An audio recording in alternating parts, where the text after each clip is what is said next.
Chapter 1049. Yi Li did not care about these people. What truly worried Yi Li were the old officials of the Mahist army who were also eager to try. Many of these people had followed the Prince Ding mansion for generations. They were not like Feng Zhiyao and Leng Haoyu, who had been friends with Immerse Xiaoyao since childhood. They had the trust of confidence and brotherly affection. But in terms of their relationships in the Prince Ding mansion and the Mahist army, they were more complicated than confidants like Feng Zhiyao and Leng Haoyu. These people had followed the Prince Ding mansion and had been suppressed by the imperial house of the Dechu state for many years. They could be considered loyal. Now that the prince was finally going to unify the world, it was time for them to hold their heads high. It was not their fault for thinking like this. Hadn't the founding officials of the previous dynasties all been like this? When was there ever a dynasty where all the benefits and credit of founding a country were taken by a single family? But the master they encountered was Immerse Xiaoyao, who did not play by the rules. Yi Li sighed softly. She raised a hand and patted the back of Immerse Xiaoyao's hand to calm him down. Even though Immerse Xiaoyao was not angry, Yi Li could feel the coldness coming off of him sitting next to him. But this kind of situation, in the eyes of the old officials, was not proper. These scholars were not generals on the battlefield. They had to make do with etiquette and rules. Yi Li, as a Wang Fei, had barged into the study for discussion and sat shoulder to shoulder with Prince Ding. In the eyes of these old scholars, this was an act of treason and not following the virtue of a woman. Prince, as a woman, Wang Fei should abide by the rules of the house and retreat to the inner compound. How can she sit so openly in the hall for discussion? This is not proper. An old official with a white beard trembled as he said, Wang Fei is also from the Su family, a scholarly family. Such conduct, isn't it an insult to Sir Qingyun's reputation? Boudoir? Immerse Xiaoyao laughed coldly. He looked down at the old man with a pained expression and asked, when Enchanting led his troops against the border, why didn't anyone think that I's beloved concubine was a woman and that she should abide by the rules? This time, when I was in trouble, why didn't you think that Wang Fei was a woman? Why didn't you go to the front lines to lead troops for Wang Fei? Now that the world is at peace, you remember that the princess consort is a woman? So the so-called etiquette of loyalty and filial piety is to hide behind a woman when danger comes, and then sit on the glory, splendor, and wealth that the woman fought for you, and at the same time, criticize that woman for not being disciplined? That's not bad. That's a good idea. I am very impressed. These simple words made the faces of the few old gentlemen, who were speaking righteously just a moment ago, turn red. These people were not the trusted subordinates of the Prince Ding mansion. Naturally, they did not know Prince Ding's character. He was just relying on his reputation and seniority to flaunt his seniority. Immerse Xiaoyao waved his hand. He stared at the crowd and said coldly, what Wang Fei wants to do, it is not up to you to interfere. I want you to remember, whatever Wang Fei says, whatever she does, it is I's idea. If you dare to disobey, don't blame I for being merciless. In the large study, everyone felt their scalps go cold. They hurriedly said, this subordinate obeys. After dismissing the crowd, Immerse Xiaoyao's anger had not dissipated.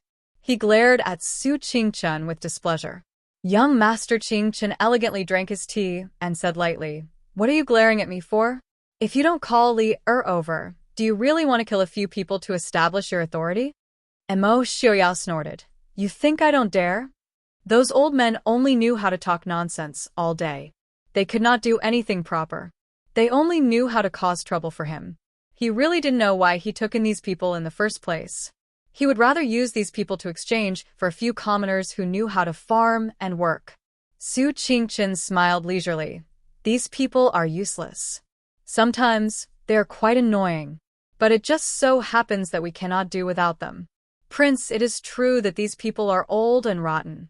But each one of them can be said to have students all over the world. They are so old that they have become shrewd. If they really cause trouble, the effect will not be inferior to that of an army of thousands. The pen in the hands of a scholar was much more troublesome than the sword in the hands of an enemy. Of course, if Immerse Xiaoyao wanted to be a tyrant who burned books and buried scholars, then he did not need to care. Yili sat beside Emo Xiuyao. She frowned slightly and said, "Is it to persuade Xiuyao to ascend the throne as soon as possible?" Su Qingchen looked at Emo Xiuyao with a smile that was not a smile. She said jokingly, "If it is only about ascending the throne, why would it stop here? Those old officials have nothing better to do. They even thought of setting up a harem for the new emperor. They were just about to present the imperial concubine selection to the Wangfei. If the new emperor ascends the throne, if there is only one Wangfei, wouldn't it look bad? At that time, they can confer the title of imperial concubine together. Look, even the ranks are listed. Under the empress, there should be 2 imperial concubines. For imperial concubines, Zhao Yi, Zhao Rong, etc." Su Qingchen ignored Emo Xiuyao's murderous gaze. She smiled and handed the booklet in her hand to Yili. The reason why Emo Xiuyao was so furious was because those people thought they were clever and wanted to directly send the booklet to Yili. However, Emo Xiuyao was one step ahead and intercepted it. Yili took it and flipped through it. It really did write several pages. Yili smiled and shook her head. She looked at Su Qingchen and frowned. Did someone go to Su family to disturb eldest aunt and second aunt these days? Su Qingchen looked gently at Yili and said, "These are all small matters. Those madams came to visit. We can't just ignore them. They don't dare to be impudent in front of mother and second aunt."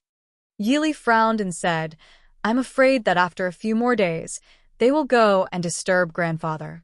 Su Qingchen didn't care and said lightly, "Grandfather is already so old. How can he not be able to see through these things? Lear, father, second uncle, and I have the intention of supporting you. No matter what you do, the Su family will support you." Yili nodded and said softly, "I understand, Dage." Su Qingchen stood up and said, "Now it seems that not ascending the throne was the right thing to do. We haven't even ascended the throne yet, but many people are already impatient. Moreover, things had happened too quickly this time. There might be someone behind this. It's time to clean up the subordinates of the Prince Ding mansion. As a father, don't be too lazy and throw everything to your son. Your son will still need many years to deal with these big matters." The last sentence was naturally for Emo Xiuyao to hear. Emo Xiuyao said with a sour expression, "I know. If they dare to casually stretch out their hands in front of I will break their limbs."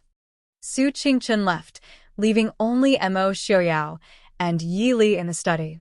Yili smiled faintly and pulled down Emo Xiuyao's handsome face. She said, "Are you still angry?"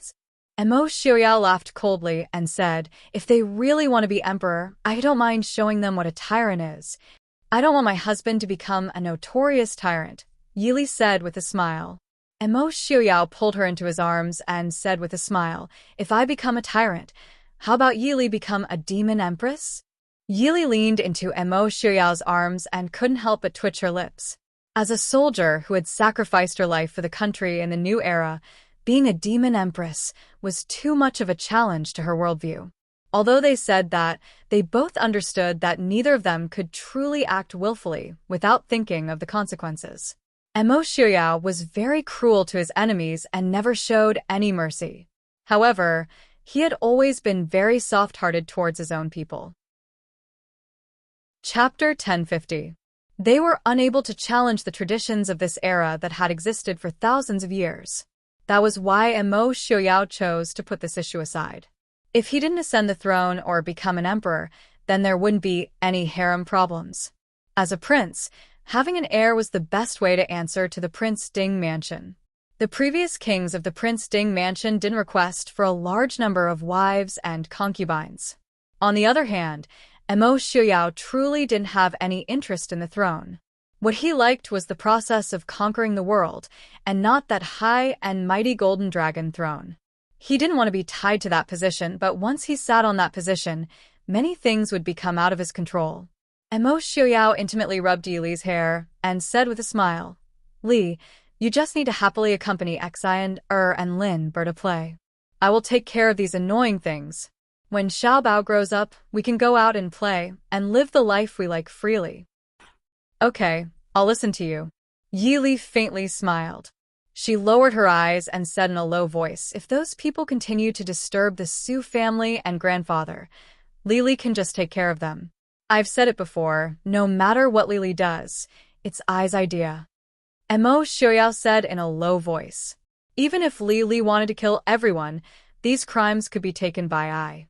However, Mo Xiaoyao didn't say this because he knew that with Lily's temperament, she definitely wouldn't do this. Lily is soft-hearted. If you don't want to do something you can't do, I will do it for you. Yili's prediction wasn't wrong.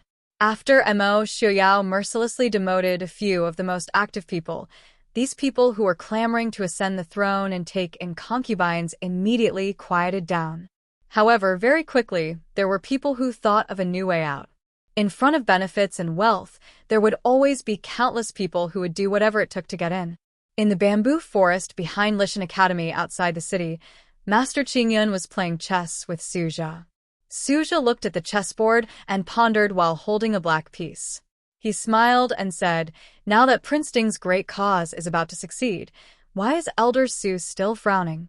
As the saying goes, keeping watch at night is harder than starting a business. With Prince Ding's intelligence and temperament, as long as there were no accidents, it would not be difficult for him to unify the world. However, since ancient times, there have been countless people who have obtained the world but were unable to bring peace to the world. Who could say that the Titan Emperor of ancient times wasn't a peerless emperor? However, after unifying the world, they only enjoyed the country for less than 30 years. How could we not sigh in disappointment? Master Qingyun's hair and beard were all white. His appearance was thin, and he looked like a carefree wild crane. However, the old man's entire life was devoted to educating the students. How could he truly see through the world of mortals and be detached from the world? Suja also sighed and slowly put down a piece. He said, "Other things aside, Prince Ding's delay in ascending the throne and taking in concubines is detrimental to the stability of the world. Ascending the throne to become the emperor, appointing an empress, taking in concubines, and having children. Not only did this represent the beginning of a dynasty, it also gave the people of the world a stable message, calming the hearts of the people. Prince Ding's personality is too similar to the founding Prince Ding back then. Back then, the first Prince Ding of the Dechu state, Mo Lanyan, had not insisted on marrying the princess of the previous dynasty. Otherwise, the founding ancestor of the Dechu state might not have been able to sit on the throne. And now, there wasn't even a chance for the events of the past to repeat. In today's world, other than Prince Ding, no one else could sit on the throne, and no one would be able to convince the masses. Elder Su, should we go and persuade Prince Ding? Suja hesitated for a moment before finally speaking. Although they were far away from the city, they still knew about the big and small matters in Glass City. It wasn't a good thing for the ruler and his subjects to be at odds with each other before the country was even established. Mr. Qingyun waved his hand and smiled. No need, they know what to do. Right now, it just looks a little messy. Those who truly know their position are all very astute. It's better for it to be messy now than to leave these problems to be passed down from generation to generation. Suja was startled. He said, "Isn't this too risky?" Since the beginning of the world, the most important thing was to seek peace. That was why so many emperors had wantonly conferred titles when they first established the country.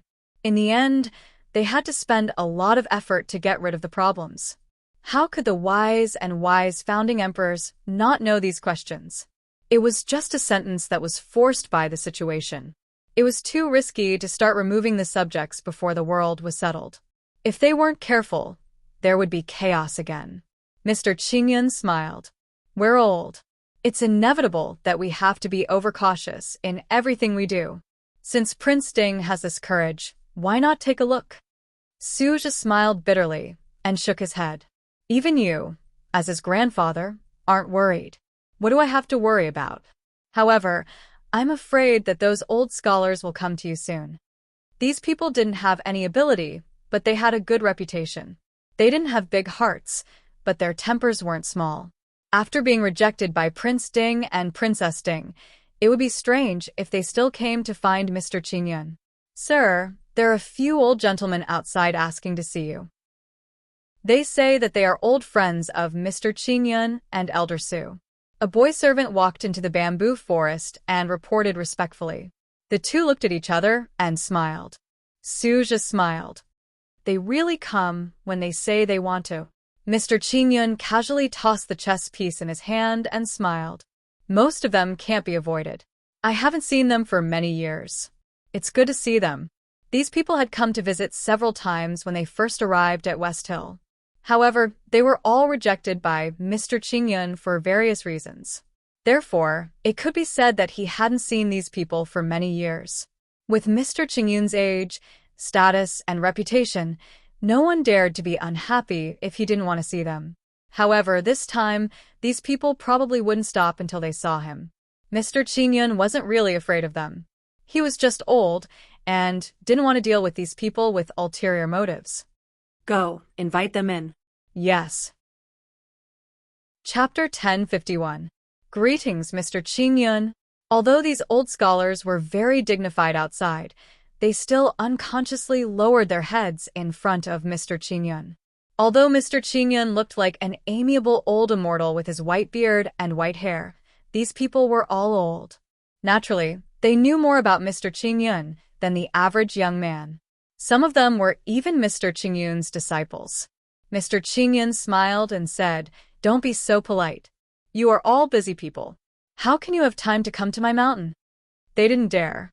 They respected and admired Mr. Qingyun in front of them, but at the same time, there was a trace of envy in their hearts. If there was anyone with the best fortune in the world, Mr. Qingyun could be counted as one of them. Not to mention that his children and grandchildren were all successful. Young Master Qingchun was famous in the world when he was young. The fourth son of the Su family was a governor before he reached the age of 25. Even the third son of the Su family, who gave up literature and joined the army, had made outstanding contributions in the Mahist army. More importantly, he had a granddaughter who became Princess Ding. With these, the Su family could easily prosper for another 100 years. Mr. Qingyun was naturally very free. He didn't have to be so careful and calculate for the prosperity of the family like them. Mr. Qingyun ordered the servant to serve tea. Everyone sat down on the stone bench in the bamboo forest and drank tea. They were silent for a while. After drinking tea for a while, seeing Mr. Qingyun sitting leisurely without any change in his expression, someone finally couldn't sit still. "Mr. Qingyun, we came to disturb you today because we have something to ask of you."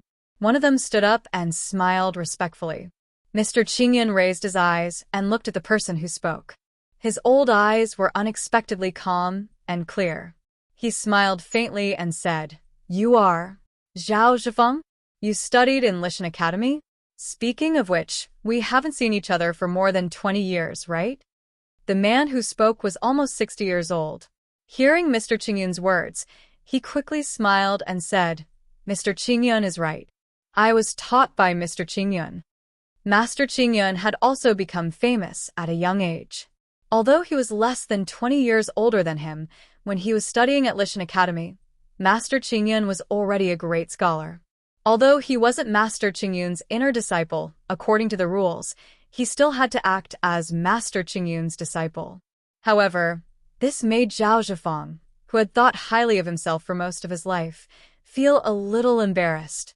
Mr. Qingyun did not mind. He smiled and said, "What do you want to say?" Zhao Zhifeng hurriedly said, "Now that His Highness Prince Ding has pacified the world, it is time for him to ascend the throne and proclaim himself as the emperor to pacify the people. Appointing an empress, taking in a concubine, re-establishing the imperial court, ordering all matters to return to their proper positions and all officials to their proper duties, so as to calm the hearts of the common people. But yesterday, we sent a memorial to His Highness Prince Ding. Prince Ding was furious and resolutely refused to take a concubine. We are thinking if Mr. Qingyun should persuade Princess Ding. Princess Ding has done great service to the Prince Ding mansion. When His Highness Prince Ding ascends the throne, the Wang Fei will naturally be the empress. But if the Wang Fei is determined to monopolize His Highness Prince Ding, I'm afraid This will damage the reputation of the Wang Fei and the Su family. Mr. Qingyan thought for a moment and then raised his head to ask with a smile, "Is this what all of you think?" Everyone looked at each other and said in unison, "Mr. Qingyan, please put the world first. The Su family is the role model of all scholars in the world. They will handle this matter appropriately." Mr. Qingyan looked at the people in front of him and shook his head regretfully. These people were not young anymore.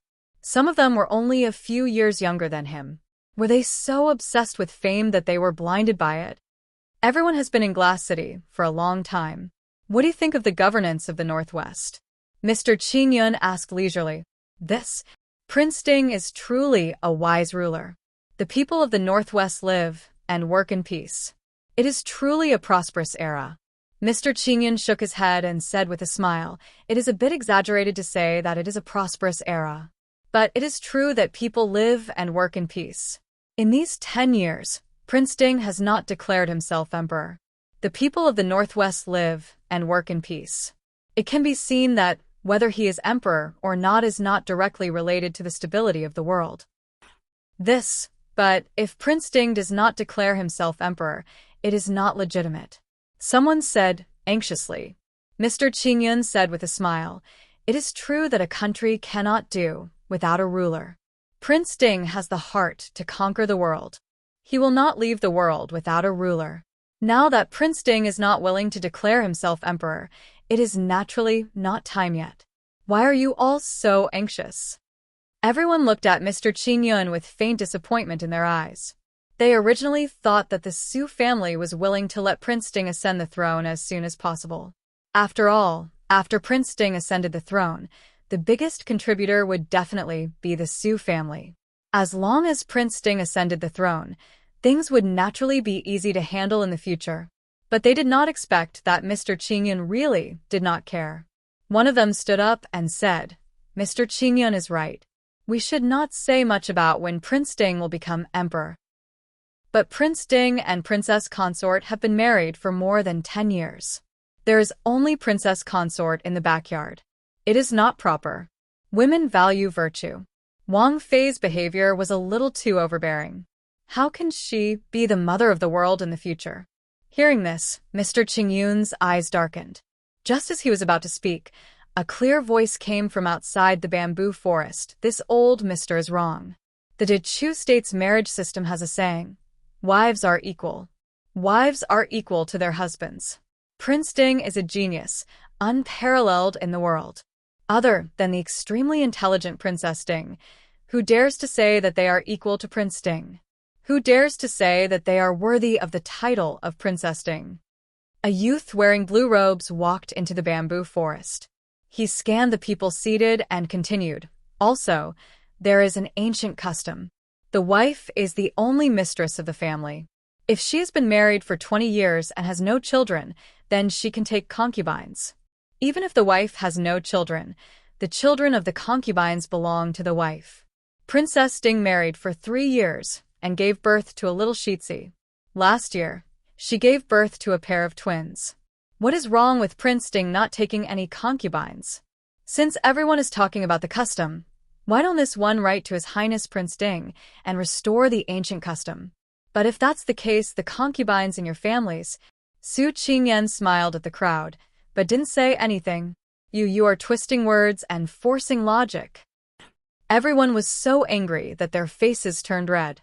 A few of the older ones pointed at Su Qingyan with trembling fingers. The ancient custom that Su Qingyan spoke of was from the ancient times. At that time, the customs were just established, and the people were simple. From the emperor to the lowly peddlers, there was no such thing as taking concubines.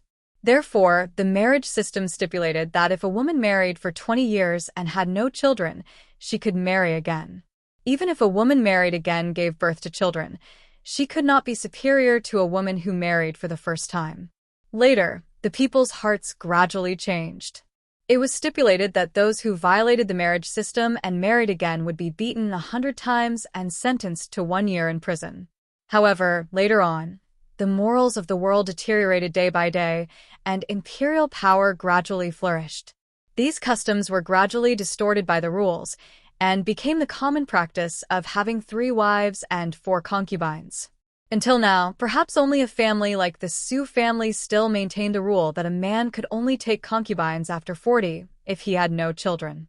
If the ancient custom was forcefully restored, it would be a light punishment for the people in front of him to lose all their wives and concubines.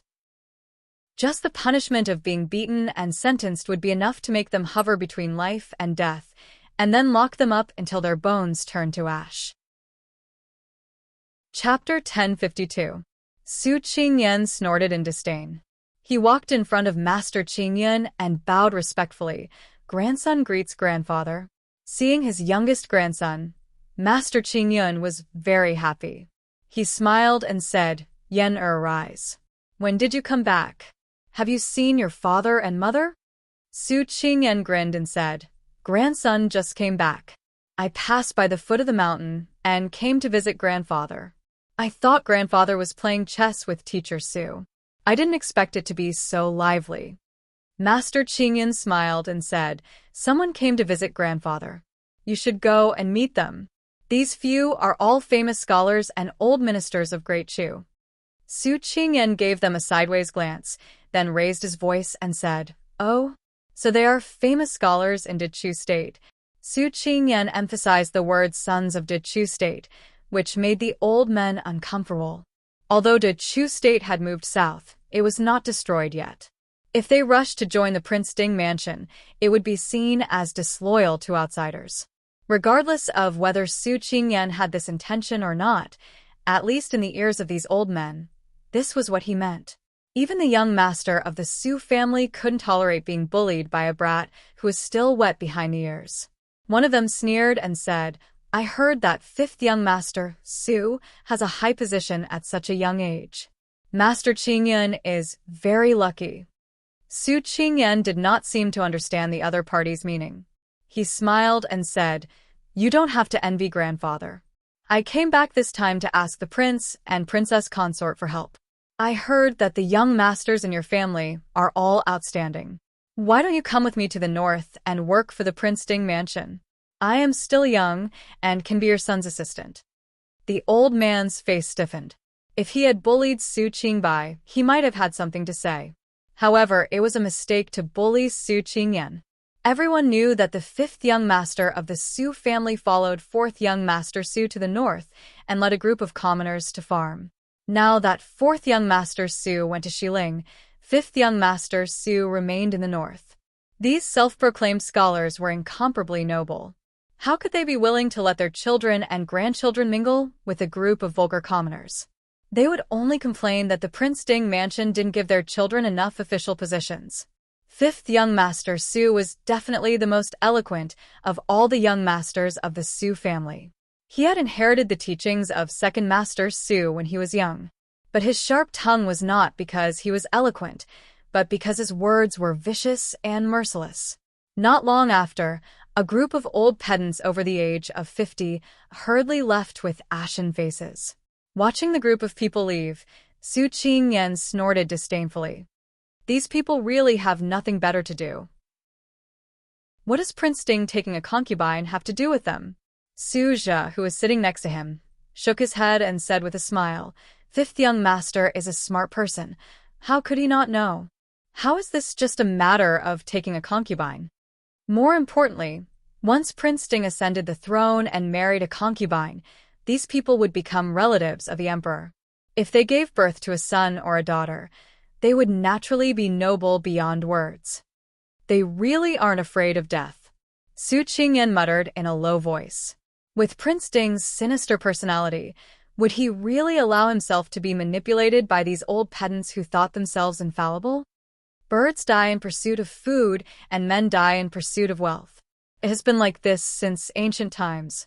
Su Zhe said with a smile. As expected, before the old men who went to visit Mr. Qingyan could sit down in city, they heard Prince Ding's decree from the Prince Ding mansion. Prince Ding ordered young Master Qingchen to be the right prime minister and Zhang Qilan, Lu Jingxian, Yuan Pei, and Leng Huai to be the great generals. It wasn't strange that all the generals under the command of the Mahist army would be rewarded. More importantly, All the important positions of the third rank and above were occupied by young people under the age of 40.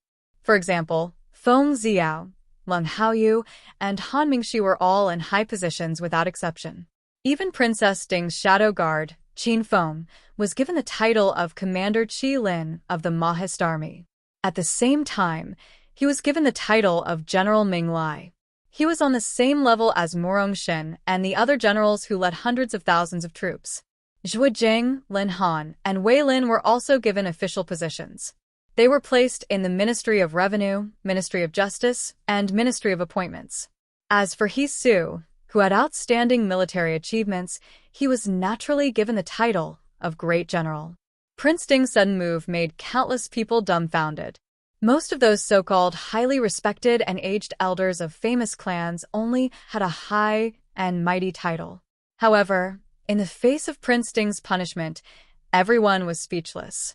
Because the two members of the Su family, Su Hongyu and Su Hongyan, also had empty titles like them. The Su family had worked hard for the Prince Ding mansion these years. This time, Prince Ding and Princess Ding were out on an expedition at the same time, and such a big thing happened. If it weren't for the Su family, how could the Northwest not be in chaos? Since they didn't express their dissatisfaction, these raised idlers didn't have the face to say that they were dissatisfied. But Prince Ding's attitude made all the aristocratic families anxious. The people Prince Ding put in important positions were all old and trusted subordinates of the Prince Ding mansion and the Mahist army. He was even willing to use the princess consort's guards instead of using them, the descendants of the prestigious families. This was obviously a warning from Prince Ding. What's more, in the past few years, the Northwest's imperial examination system had gradually matured. These aristocratic families' chances of directly entering the imperial court were greatly reduced. No matter what aristocratic family they were, if no one spoke in the imperial court, they would only end up in decline. How could they not be better? Everyone had yet to regain their senses when the orders from Prince Ding's residence came one after another, causing these old men to feel dizzy and disoriented.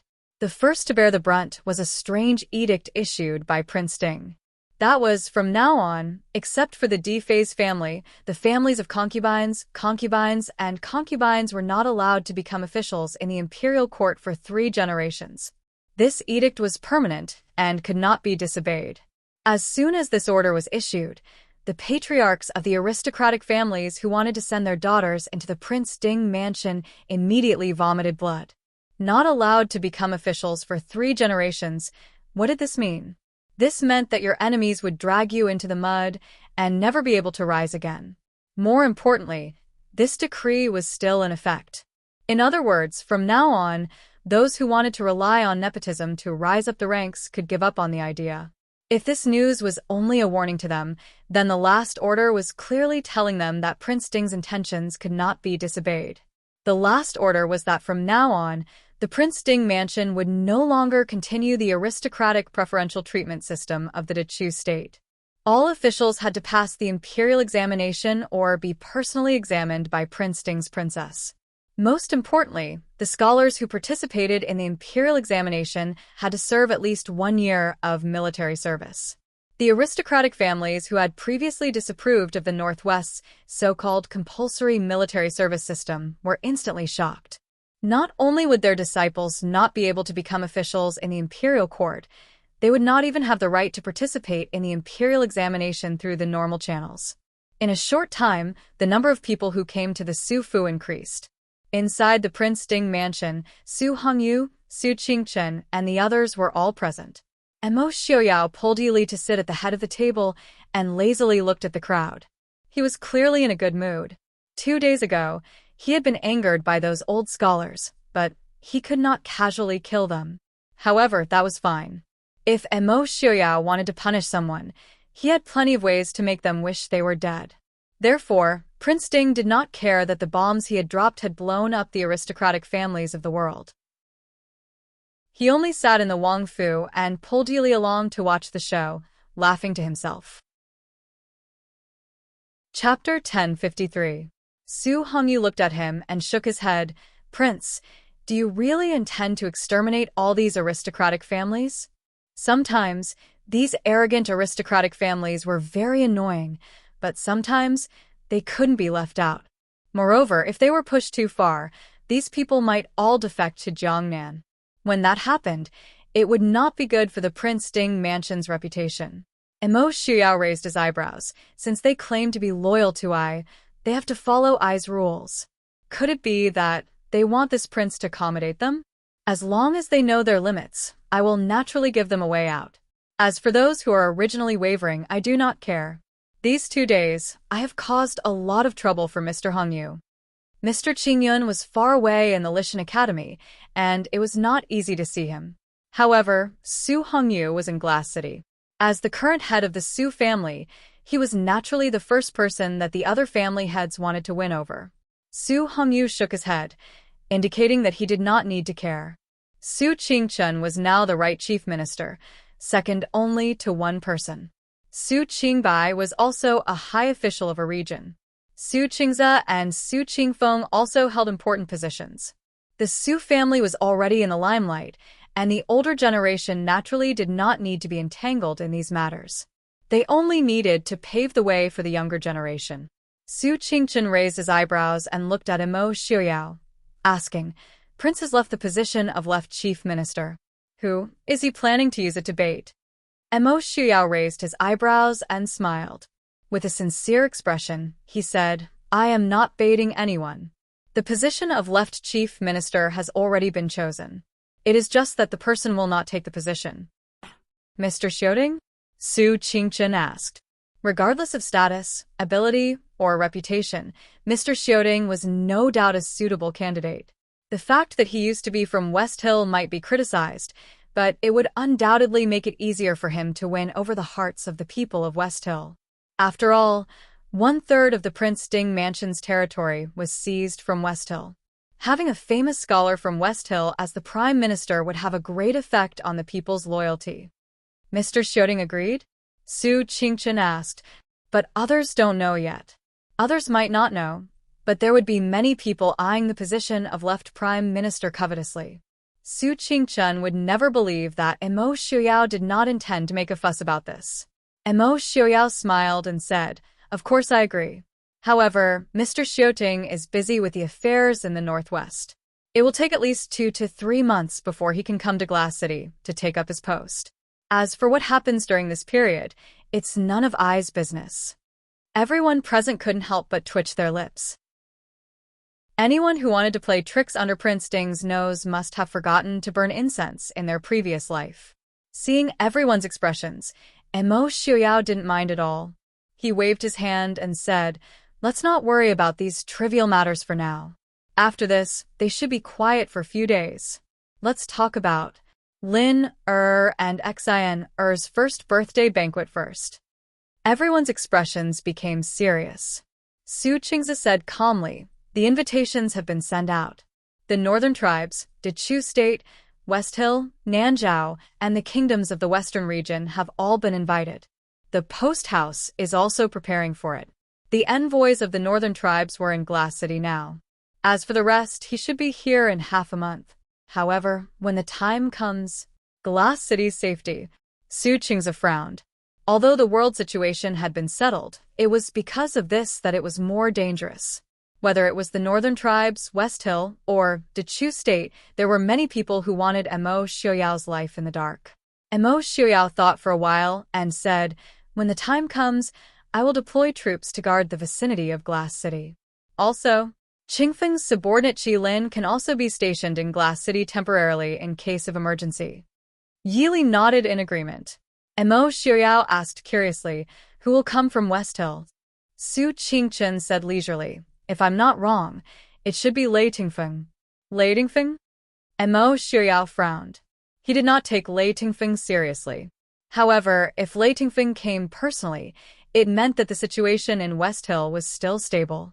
Su Qingchun nodded and said, I'm sorry to disappoint you. Lei Tingfeng and the Emperor of Xiling did not fight. Once the news of Lei Jinting's death spread, the Emperor of Xiling ordered Lei Tingfeng to succeed the position of Genom of Gojoseon. The Emperor of Xiling does not have a son. If everything goes well, Lei Tingfeng will be the next Emperor of West Hill. Whether it was the emperor of Xiling or Ladingfeng, they were not as stupid as they thought. Therefore, their hopes of benefiting from the conflict would be dashed. Mo Shuyao did not mind. He waved his hand and smiled. It's fine. If Ladingfeng is finished so quickly, I will be disappointed. Lei Zhenting's death should allow him to grow. This time I want to see how far he can grow. Su Qingchen nodded and said, Lei Tingfeng should be here to negotiate with the Prince Ding mansion. Mo Shuyao lowered his eyebrows and thought for a while. He said, let Morong Shun and Marquis Nan continue to fight. If they don't fight to the original border between West Hill and the Dechu state, there is no need to negotiate. Su Qingchen pondered for a moment and said, if Ladingfeng wants to settle down and recuperate, he may take the initiative to retreat. That's the best. Mo Shuyao smiled and said, no matter how he wants to negotiate, the Xiling army must retreat to the original border with the Dechu state. Su Qingchen nodded and agreed with Mo Xuyao's point of view. He frowned and said, the envoy of the northern tribes wants to talk to you orally or personally. Mo Shuyao looked at Yi Li blankly and asked, who is the envoy of the northern tribes? Master Qingchen was speechless. Mo Shuyao had been back for almost half a month. How could he not know who the envoy of the northern tribes was? Even if the northern tribes and the Mahist army had just fought a war, the envoy of the northern tribes was still a country's envoy. As Prince Ding, even if he wanted to pretend, he had to pretend to be a gentleman. Yalu Hong. Chapter 1054. In the end, Mo Shuyao did not summon the envoy from the northern tribes and threw the matter to Yi Li. It had to be said that Mo Shuyao was sometimes so headstrong that it gave people a headache. On this side, the elders of the prestigious families were discussing the matter of the princess consort interfering in politics. On the other side, he openly handed the matter of negotiating with the northern tribes over to the princess consort to handle. This was equivalent to slapping the faces of these old men who thought that they could interfere with Prince Ding's actions without any hesitation. However, the elders who had just been slapped mercilessly by Prince Ding did not dare to say anything before they came up with a countermeasure. They could only pretend that they did not see anything and hide in their homes to sulk. Greetings to Princess Ding. In the Northern Tribes Inn, Yalu Hong greeted Yi Li calmly. He was not angry because Mo Shuyao did not receive him personally. Not to mention Princess Ding's position in the Mahist army, just the fact that the northern tribes were the defeated party meant that they did not have the right to raise any objections. Northern Tribes Crown Prince greets you. Yi Li could not help but sigh at Yalu Hong's good temperament. Even at this stage, he could still be so polite.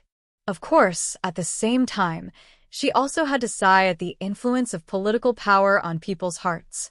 Even the northern tribes people who were known to be the most upright and outspoken had learned to beat around the bush. Yi Li sat down and did not beat around the bush with Yalu Hong. She asked, did Princess Ronghua come with the crown prince? Yalu Hong did not expect Yi Li's first question to be about Princess Ronghua. He paused for a moment before nodding. To be honest, Ronghua did come with me to Li City. Yi Li raised her eyebrows and smiled. The king of the northern tribes really trusts the crown prince. The king of the northern tribes used Princess Ronghua as a bargaining chip in the negotiations with the Mahist army. But before the negotiations could take place, he asked Yalu Hong to bring her back. It was hard to tell if the king of the northern tribes truly wanted to take back the ashes of Yalu Yi and the soldiers of the northern tribes, or if he was just joking. Yalu Hong smiled bitterly. This one has made a military order with father, that I must bring back the remains of seventh brother and the northern tribe soldiers. Please grant my wish, princess consort. As for Ronghua, please take care of him. Yi Li took a deep look at Yalu Hong and said, the crown prince has deep feelings for Princess Ronghua. I have not let the princess down after all these years in the northern tribes. Yalu Hong sighed softly. This one is incompetent. This one has made a fool of himself in front of princess. I will ask Ronghua to come out and meet the princess. Yalu Hong turned around and ordered the attendant beside him. After a while, Princess Ronghua came out from the back hall. Princess Ronghua, who had changed into the clothes of the Central Plains, looked a little haggard and pale. Compared with the last time they met, She was less beautiful and more weak and haggard. "Your Highness," Princess Ronghua bowed and said softly. Yili raised her hand to support her and said with a smile, "Princess, you don't have to be so courteous. Please sit down." The three people sat down again. Yili looked at Yalu Hong and said, "The prince has handed over the negotiations with the northern tribes to me. I presume that a few days ago, young Master Qingchen has already mentioned the conditions of my Prince Ding mansion to the Crown Prince? What does Crown Prince Yalu think?" Yalu Hong frowned. "The war horses are the foundation of the northern tribes. The Prince Ding mansion wants 10,000 war horses at once. Forgive I for being blunt, but it is really difficult. With my power, I am afraid I can't agree." The negotiation was not something that could be done overnight. Yili did not care and said with a smile, "Crown Prince Yalu does not need to rush to answer me. Anyway, the Crown Prince will stay in Li City for a while. It is better for the Crown Prince to think about it and discuss it with the king of the northern tribes. What does the Crown Prince think?" Yalu Hong nodded and said with a smile, "Thank you, Your Highness, for your understanding. Regardless of whether this matter is successful or not, Princess Ronghua will return to the Dechu state. Please take care of her. This is the sincerity of the northern tribes." Princess Ronghua's expression was indifferent. She lowered her eyes and sat quietly. It was as if Yalu Hong and Yili were not talking about her. Yili glanced at Princess Ronghua and sighed softly. "If the princess stays in Li City, the Prince Ding mansion will naturally treat you as a princess. If the princess misses her family, I can also send someone to send the princess to Jiangnan. With Princess Ronghua's status as a princess, no one would dare to treat her badly, whether she stayed in Li City or went to Nanjing." Princess Ronghua smiled faintly and said with a wry smile, "Jiangnan, where is my family? Ronghua wants to go back to Chongqing to serve Aunt Zhaoyang. Please grant my wish, Your Highness." When the imperial court of the Dechu state moved south, Princess Zhaoran also went south, but Zhaoyang princess stayed in the Chu capital. After that, the Mahist army took back the Chu capital and renamed it Chongqing. Great Elder Princess Fuxi died of illness, and Zhaoyang princess had been staying in Chongqing to observe mourning for Great Elder Princess. Princess Zhaoran died of illness soon after going south. Now, Zhaoyang princess was the closest relative of Princess Ronghua. Yili nodded and said, "Well, in a few days, Zhaoyang princess will also come to Li City. At that time, the princess can return to Chongqing with Zhaoyang princess." Princess Ronghua nodded gratefully and said, "Thank you, Your Highness." After that, she lowered her head and no longer looked at Yalu Hong. Yalu Hong glanced at Princess Ronghua. His expression changed slightly, but he did not say anything. They had been husband and wife for 10 years. How could there be no feelings at all? What was more, Princess Ronghua was an extremely beautiful and intelligent woman, completely different from the ordinary women of the northern tribes. But no matter what, Princess Ronghua was definitely not as important as the throne of the northern tribes. After today's departure, they might never see each other again. When Yili left the northern tribes' embassy, she brought Princess Ronghua back. Since Yalu Hong had already brought Princess Ronghua to Li City, no matter whether the negotiation was successful or not, he naturally did not think that he could bring her back. In this case, it did not matter when Princess Ronghua would be returned to the Prince Ding mansion. He simply generously let Yili take her away directly. After returning to the Prince Ding mansion and settling Princess Ronghua down, Yili looked at Princess Ronghua's gloomy look and just sighed secretly. She did not try to comfort her. In the future, regardless of the relationship between the Prince Ding mansion and the Dechu state and the northern tribes, Princess Ronghua was destined not to return to the northern tribes. Princess Ronghua was also a smart person.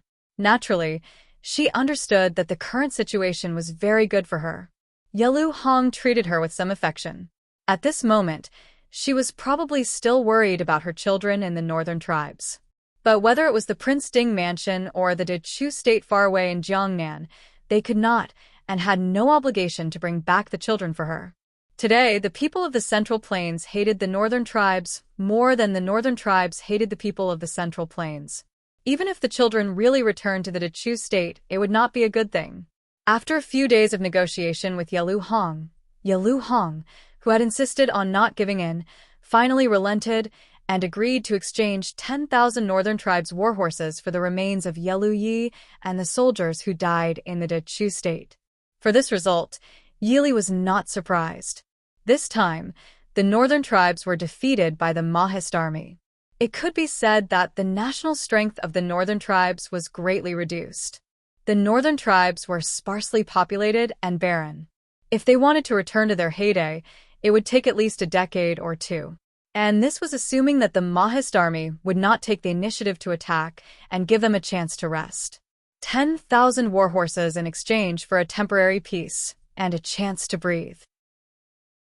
It may not be a good thing for the northern tribes in the long run, but now the northern tribes had no other choice. Chapter 1055. When the two sides signed the peace agreement, Mo Xiaoyao finally showed up personally. However, Yi Li and Su Qingchen's names were still signed on the document. Su Qingchen was now the right prime minister and naturally had the right to represent Prince Ding in signing the agreement. However, Yi Li's appearance as a woman made the northern tribes' emissaries feel uneasy. It wasn't that they looked down on Yi Li, but they also understood the rules and traditions of the Central Plains. In formal situations, women had no right to speak.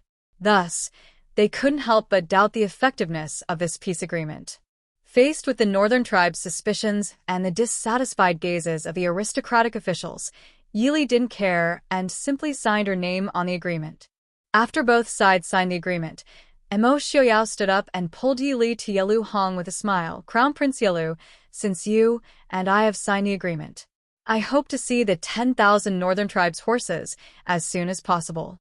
Hearing this, Yalu Hong's mouth twitched.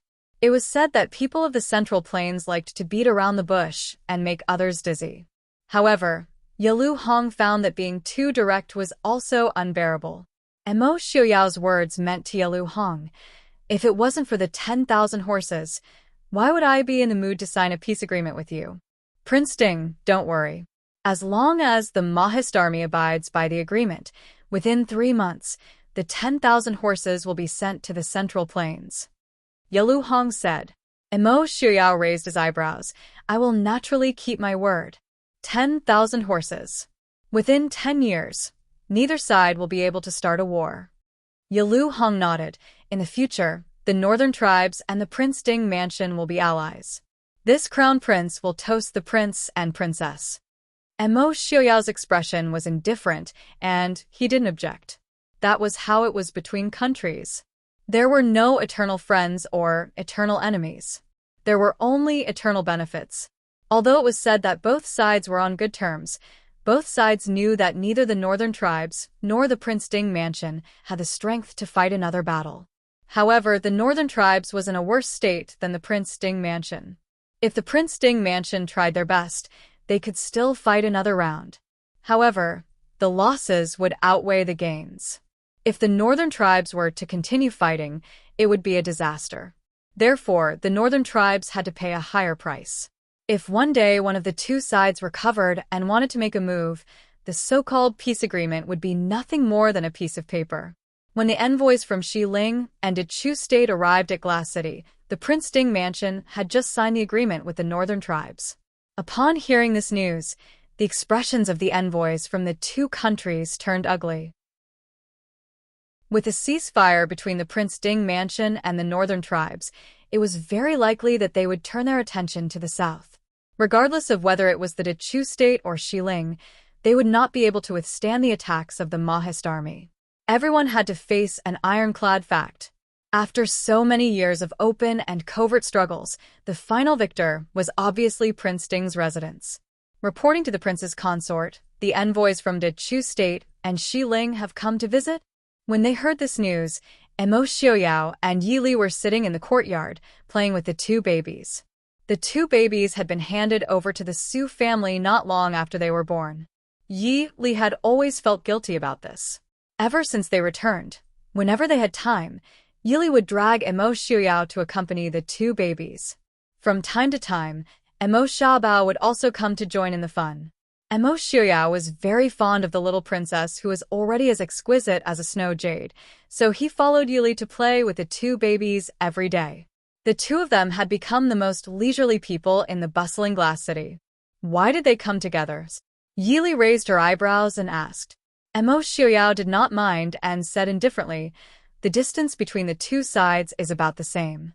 It's not a big deal to arrive together." Who came from Jiangnan?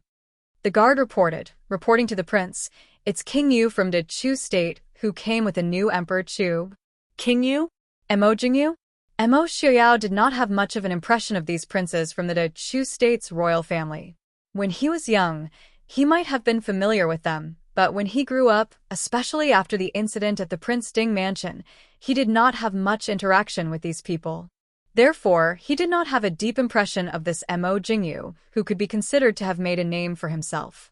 Yili got up and placed Lin, who had already fallen asleep in her hands, back onto the small bed. She said, "Since Shilin Genom of Gojoseon and Emperor Chu have personally come, we should go out and meet them, so as to avoid being rude." Mo Xiuyao nodded. He carefully put down the little princess and followed Yili out to meet the guests. In the main hall of the Prince Ding mansion, the two groups of people were divided into two sides. The new little emperor of the Chu state, Mo Suiyun, was only 12 years old this year. He sat at the forefront of the Chu state side. Although he was wearing the luxurious dragon robe of the Ming emperor, his expression showed that he was somewhat weak and panicked. From time to time, he would look at Mo Jingyu, who was sitting below him. On the other side, Lei Dingfeng was wearing the Shilin Genom of Gojoseon's court robes. He looked dignified and graceful. Compared to his previous irritation and panic, he was more composed and calm. The Shilin officials sitting below him all lowered their eyes solemnly, as if they were following Genom of Gojoseon's lead. They looked more magnanimous than the Chu state. Prince Ding mansion has arrived. Princess consort has arrived. The voice of the palace attendant came from outside the door. Prince Ding, who was dressed in white and had white hair, walked over hand in hand with Princess Consort, who was dressed in green and had black hair and a jade face. Just a glance at the crowd was enough to make them feel a heavy pressure. Lei Dingfeng looked at the beautiful couple in front of him. The expression in his eyes changed, but in an instant, he restrained all his emotions. He calmly stood up and cupped his hands, saying, "Prince Ding, Princess Consort, I have disturbed you. Please don't blame me." Yili looked at Lei Dingfeng with some surprise. In just 1 or 2 months, Lei Dingfeng had changed a lot. His handsome and tall figure faintly had some of Lei Jinting's magnanimity in the past. Mo Xiuyao also sized up Lei Dingfeng, but quickly turned away. He waved his hand and smiled, saying, "Genom of Gojoseon is too polite. Genom of Gojoseon has come from afar. Your presence brings light to the Prince Ding mansion. Genom of Gojoseon, please have a seat." No one mentioned the big battle that was fought a month ago, and no one mentioned Lei Jinting's death. Although many people in West Hill didn't look too good, they still restrained themselves. Mo Xiuyao pulled Yili to sit down and looked at Emperor Chu, Mo Suiyun, and Mo Jingyu on the other side. Mo Xiuyao stood up and bowed to Mo Xiuyao, saying, "Suiyun pays his respects to Uncle Prince Ding." Mo Xiuyao's eyes flashed, and he laughed loudly, saying, "Emperor Chu is a guest from afar. There is no need to be so polite. Please have a seat." A trace of disappointment flashed across Mo Jingyu's eyes. He sighed helplessly in his heart and smiled, saying, "Prince Ding is indeed the emperor's elder. It's not too much to call him uncle. Prince Ding doesn't mind." If they were really talking about the family tree and the backup, Mo Suiyun wouldn't call Mo Xiuyao uncle but great uncle. However, Mo Xiuyao clearly didn't have any intention of getting involved with the Chu state's royal family.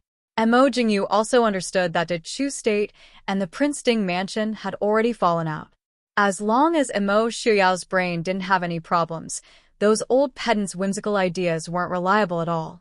Therefore, although he was disappointed, he didn't care too much. Chapter 1056. Mo Xiuyao smiled but didn't say anything. With his intelligence, how could he not know what the Chu state was planning? It could only be said that those old men in Nanjing were the same as those in Glass City. They were all as naive. Seeing Mo Jingyu's awkwardness, Yili smiled and said, Emperor Chu and Genom of Gojoseon have come from afar. It must have been a tiring journey. This consort has ordered people to prepare a guest house. I invite the two of you to rest there. This consort and the prince will hold a welcoming dinner for the two of you tonight. Lei Tingfeng nodded silently. Thank you, princess. Although Lei Tingfeng had calmed down a lot these days, it was still difficult for him to face the enemy who had killed his father. Looking at the leisurely Mo Xiaoyao and Yi Li in front of him, Lei Tingfeng suddenly felt a little weak. He didn't have the mood to say anything else. Mo Jingyu glanced at the clearly tired Mo Suiyun and nodded. If that's the case, then thank you, princess. King Yu is too courteous. Yi Li smiled faintly. Soon, Lei Tingfeng, Mo Jingyu, and the others bid farewell and left. It was their first time in Glass City, so they had come to pay their respects. Even if there was something, they would have to wait until they had rested. Seeing the group leave, Yi Li sighed softly. Lei Tingfeng has changed a lot. No wonder he was able to control Shi Ling in such a short time. If a few more years pass, he will be a good opponent. Lei Tingfeng had been suppressed by Lei Jinting's brilliance for too long, so much so that he had lost his edge.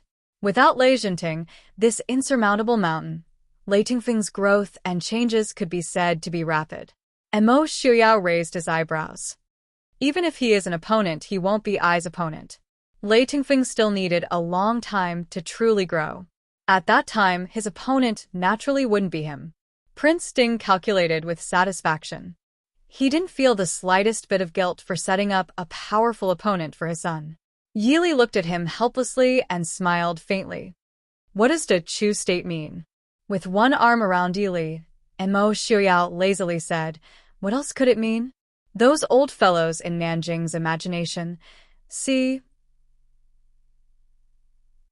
Was there going to be another cycle of the Chu state and the Mahist army entangling each other again? Yi Li stared blankly. She couldn't help but smile and shake her head. It had to be said that these old men in the imperial court who had monopolized power for their entire lives sometimes had complicated thoughts that made one dizzy.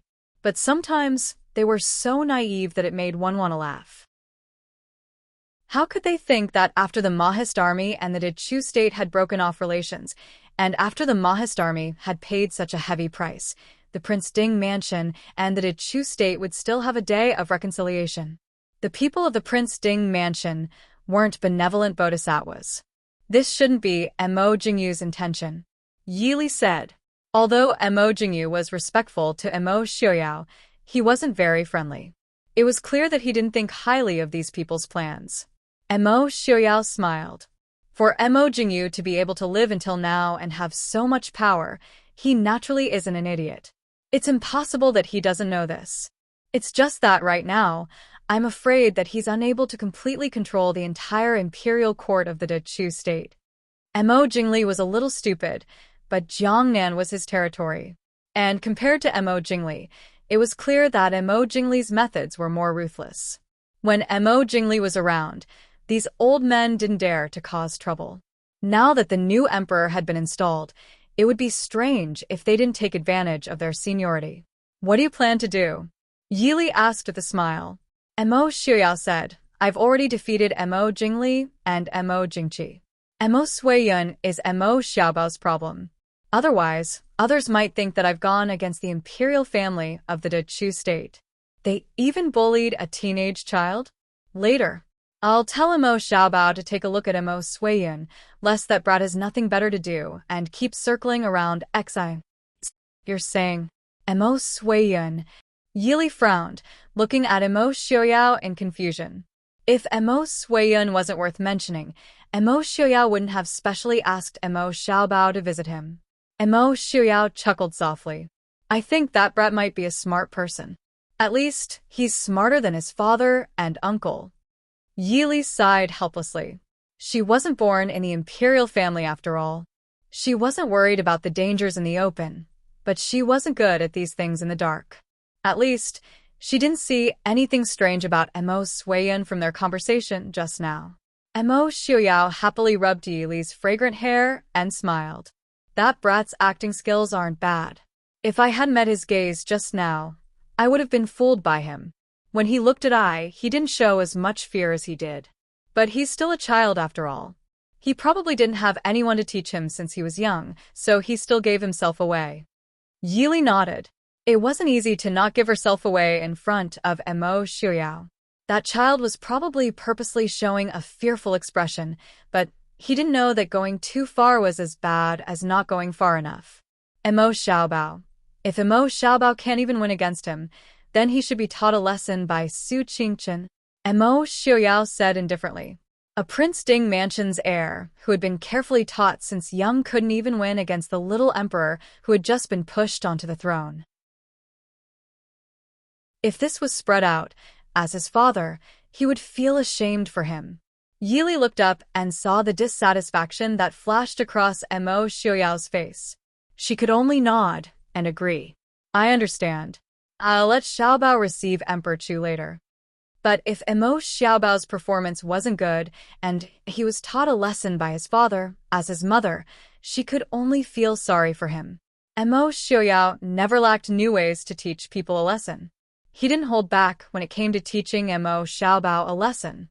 So, classmate Mo Xiaobao had to be careful. In the Prince Ding Mansion's backyard, Mo Xiaobao, who had just finished his homework and ran back to his room to visit his sister, suddenly shivered. Chapter 1057. The Prince Ding Mansion arranged for the De Chu State's post house to be located just 2 streets away from the Prince Ding Mansion. For example, Xiling, Northern Army, Southern Army, etc., all had their own embassies in Glass City. However, the De Chu State never had one. Firstly, it was because the relationship between the De Chu State and the Prince Ding Mansion was awkward. Secondly, neither Mo Jingli nor Mo Jingqi were willing to admit that the Prince Ding Mansion was an independent power. Therefore, every time the De Chu State sent an envoy, it was always arranged by the Prince Ding Mansion. However, this time, Mo Jingyu took the initiative to tell Mo Xiaoyao that the De Chu State intended to set up an embassy in Glass City. His intention to show weakness was obvious. In the post house, Mo Suiyan shook off Mo Jingyu and the group of officials and walked into his room. His face, which was originally filled with a trace of cowardice and immaturity, immediately darkened. He walked to the side of the table and sat down, lost in thought. Before ascending the throne, Mo Suiyan never thought that he would one day become the ruler of a country. Just like his royal brother, Mo Suiyan, who had passed away, his mother was just an unremarkable palace maid.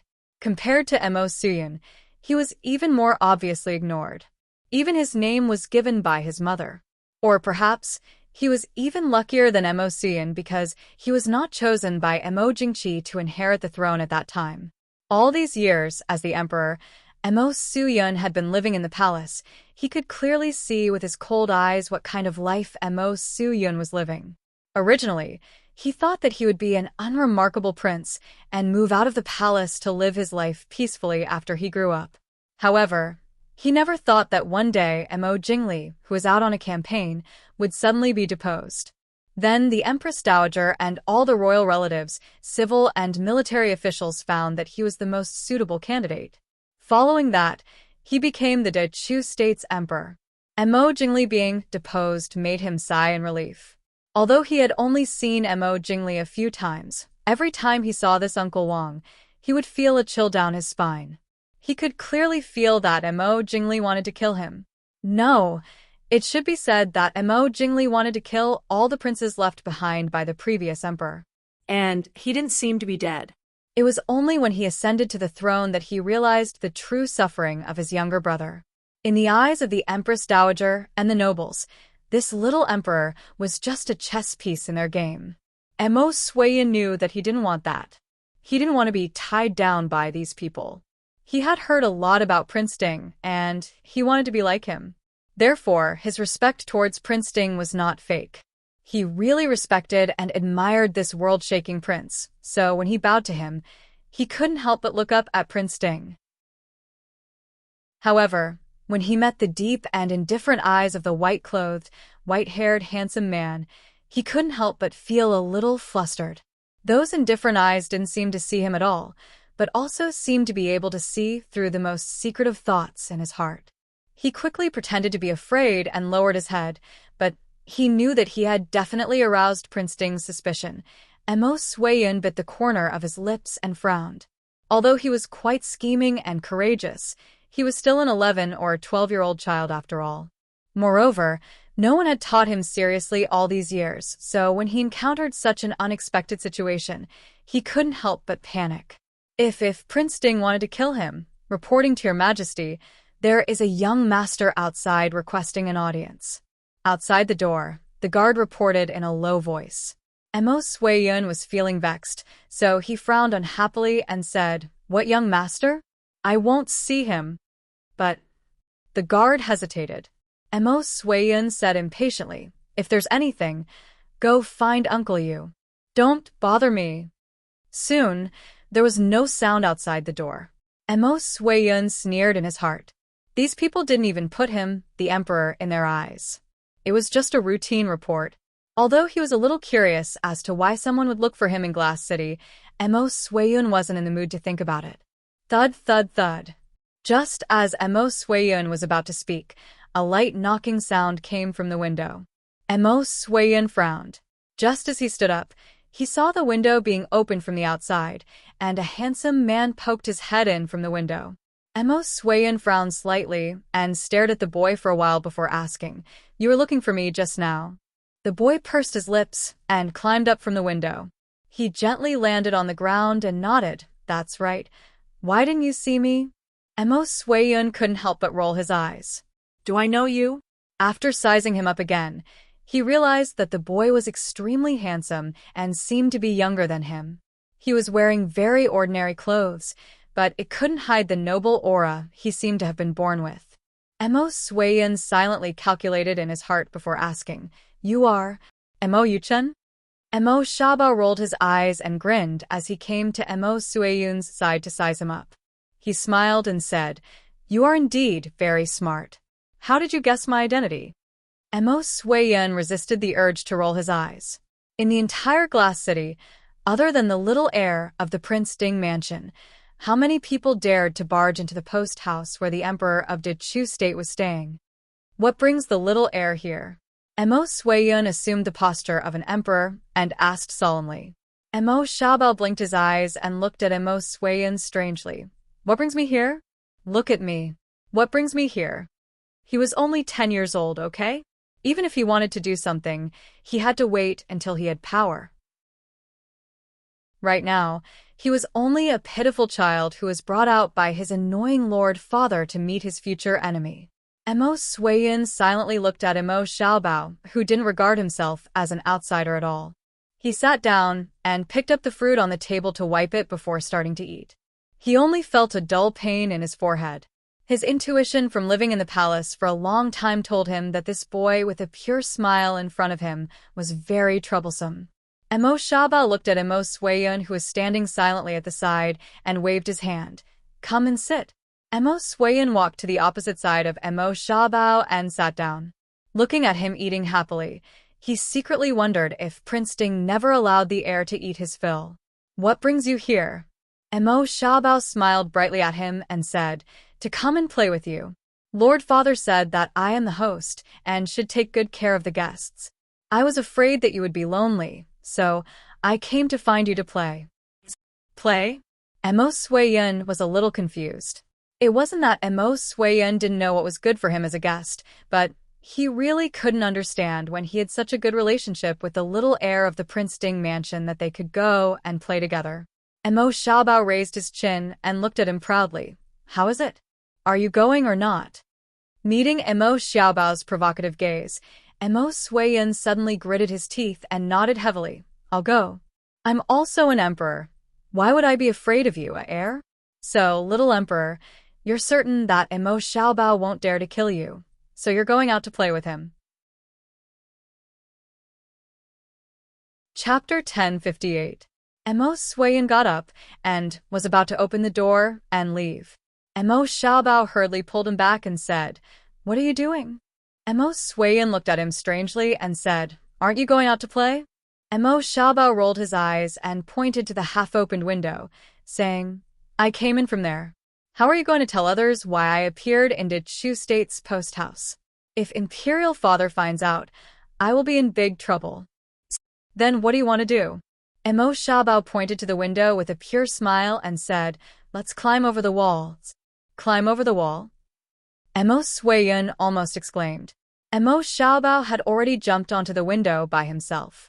He held onto the window with one hand and looked outside before turning back and saying, "Are you afraid?"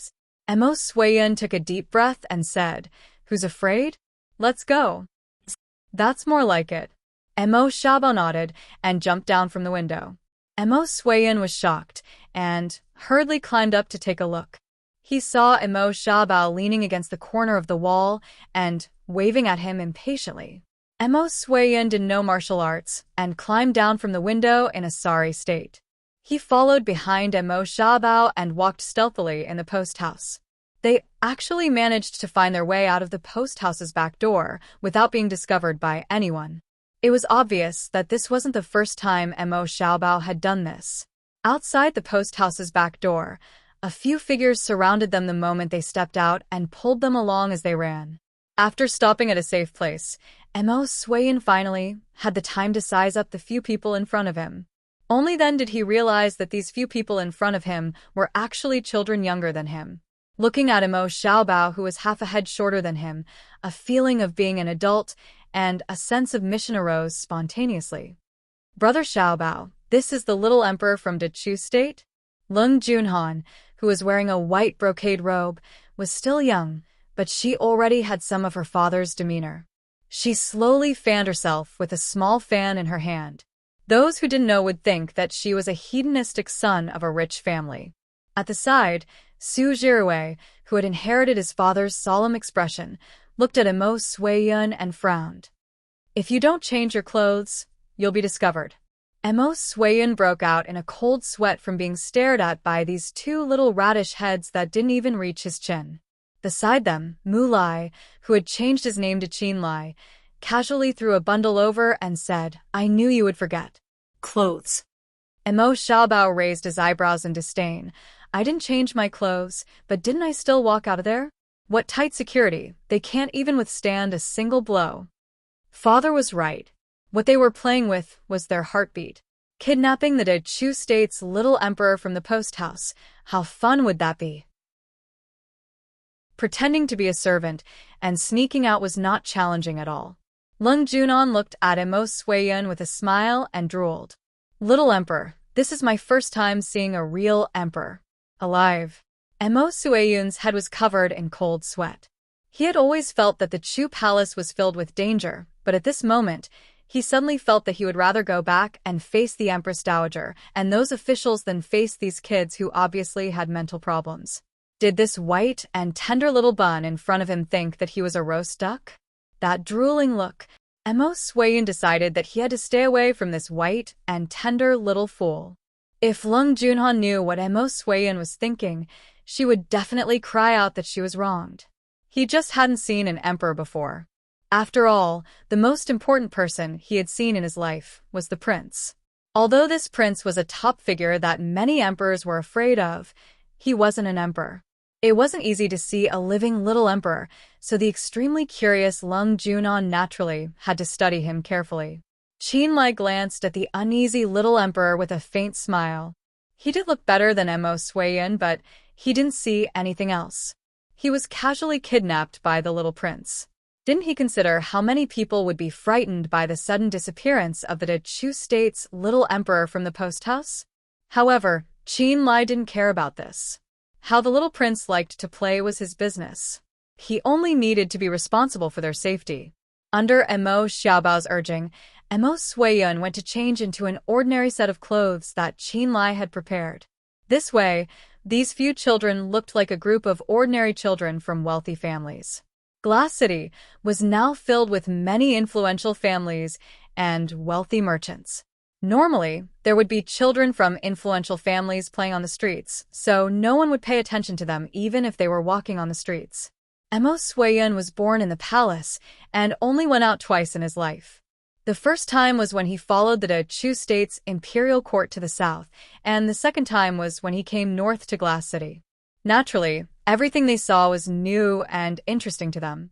Aside from Qin Lai, who was experienced and knowledgeable, even Lung Junhan and Su Jirui had grown up running all over the place and were already used to it.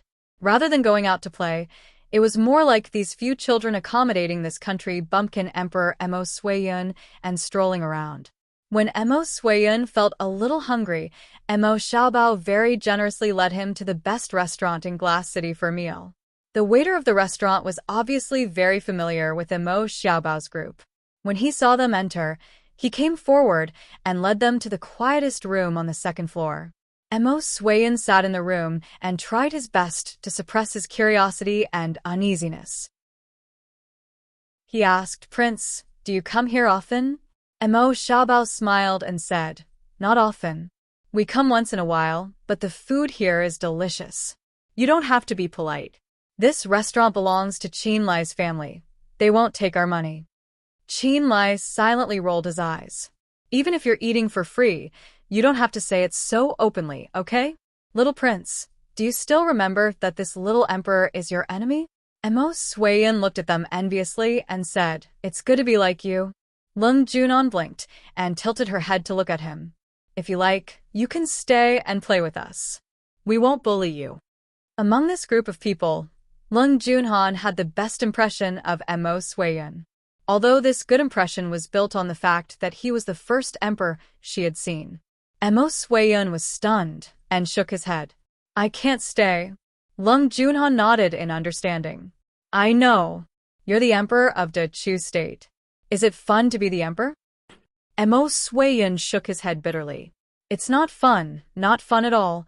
"Not fun?"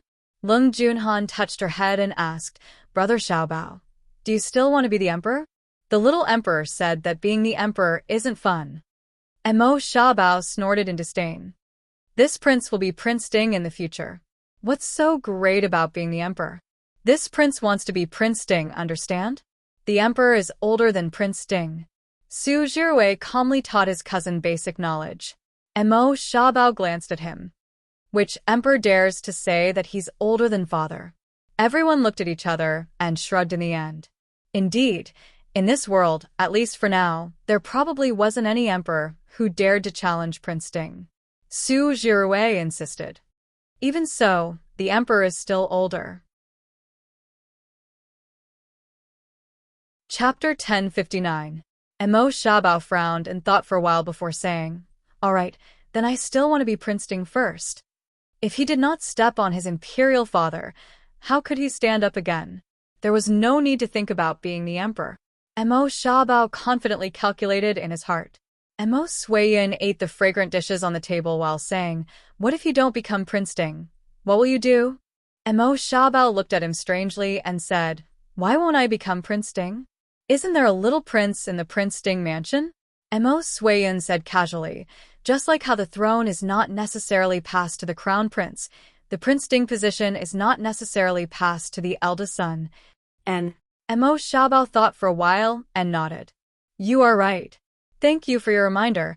I will do my best to spur Lin, to be a good younger brother." Emo Suiyun smiled faintly and said, "You're welcome. I just casually mentioned it. You don't have to take it to heart." "Oh right, Emo Suiyun. I heard that the Empress Dowager of the Chu state is very fierce. Is your grandmother good to you?" Emo Xiaobao's eyes turned as he asked with concern. Emo Suiyun's hand that was holding the chopsticks paused and said with a smile, "Grandmother is very good to me. You are so fortunate. My father is very fierce to me. You are the emperor. Everyone has to listen to you. I am the little prince. My father bullies me all the time." Emo Xiaobao sighed enviously. Emo Suiyun's smile was somewhat bitter. How could he be so fortunate as the emperor? Sometimes, he couldn't even order the servants around him, not to mention everyone else listening to him. Looking at Emo Xiaobao, who was innocently asking him all sorts of questions, as well as Lung Junhan, Su Jirui, and Qin Lai, who were happily eating at the side, Emo Suiyun suddenly felt a bit of jealousy in his heart. Why could they live such a carefree and happy life, while he had to carefully live his life in the Chu Palace like he was treading on thin ice? I will definitely be more powerful than my father in the future. Mo Xiaobao slapped the table and shouted loudly. Lung Junhan and the others who were eating next to him glanced at him silently, then ignored him and continued to eat. Xiaobao immediately refused to comply and shouted, I will definitely be more powerful than father. Mo Suiyun looked at his angry look and said with a smile, I believe in you. You definitely will. Hearing his words, Mo Xiaobao immediately became happy. He patted his shoulder and said, That's right. I knew we were on the same side. In the future, you will definitely be more powerful than your father. Let's work together. The corner of Mo Suiyun's lips twitched. He was a little unsure if Mo Xiaobao's words were a blessing or a curse. Although he didn't have any impression of his father, he still knew that he was a failure as an emperor. But when she saw Xiaobao's sincere expression as he gnawed on a crystal pork shoulder, she decided to treat it as a blessing. By the time Mo Jingyu finally found them after making a ruckus in Glass City, the children had already finished their meal and were scattered all over the place. As soon as they opened the door, they saw a table full of delicacies that had been ruined. Only the leftovers were placed messily on the table. Lung Junhan was full from eating and was lying on the couch rubbing her stomach. The others were huddled together and chattering about something. Of course, most of the time it was Mo Xiaobao who was talking. The cold-faced Su Zhiwei would occasionally add a few words. The remaining two were purely listeners. Your Majesty, Mo Jingyu called out in a deep voice. Mo Suiyun was startled. Only then did he remember that Mo Jingyu didn't know that he had run out of the inn. He hurriedly wanted to stand up, but Mo Xiaobao said in a low voice, Don't be afraid of him. You are the emperor. You don't have to be afraid of him. Mo Suiyun cast a grateful glance at him, then stood up and said, Uncle Wang, what's the matter? Mo Jingyu raised his eyebrows. Before he could say anything, Feng Jiao walked out from behind him with a smile and said, King Yu, didn't you see what I said? How could something happen to the emperor in Glass City? Mo Jingyu suppressed the anger in his heart and nodded at Feng Jiao before asking, Your Majesty, why are you here? Mo Suiyun said in a low voice, I came out to play with the little prince. Mo Jingyu took a deep breath and said, If Your Majesty wants to come out to play in the future, it's better to bring people along so that the people below won't worry.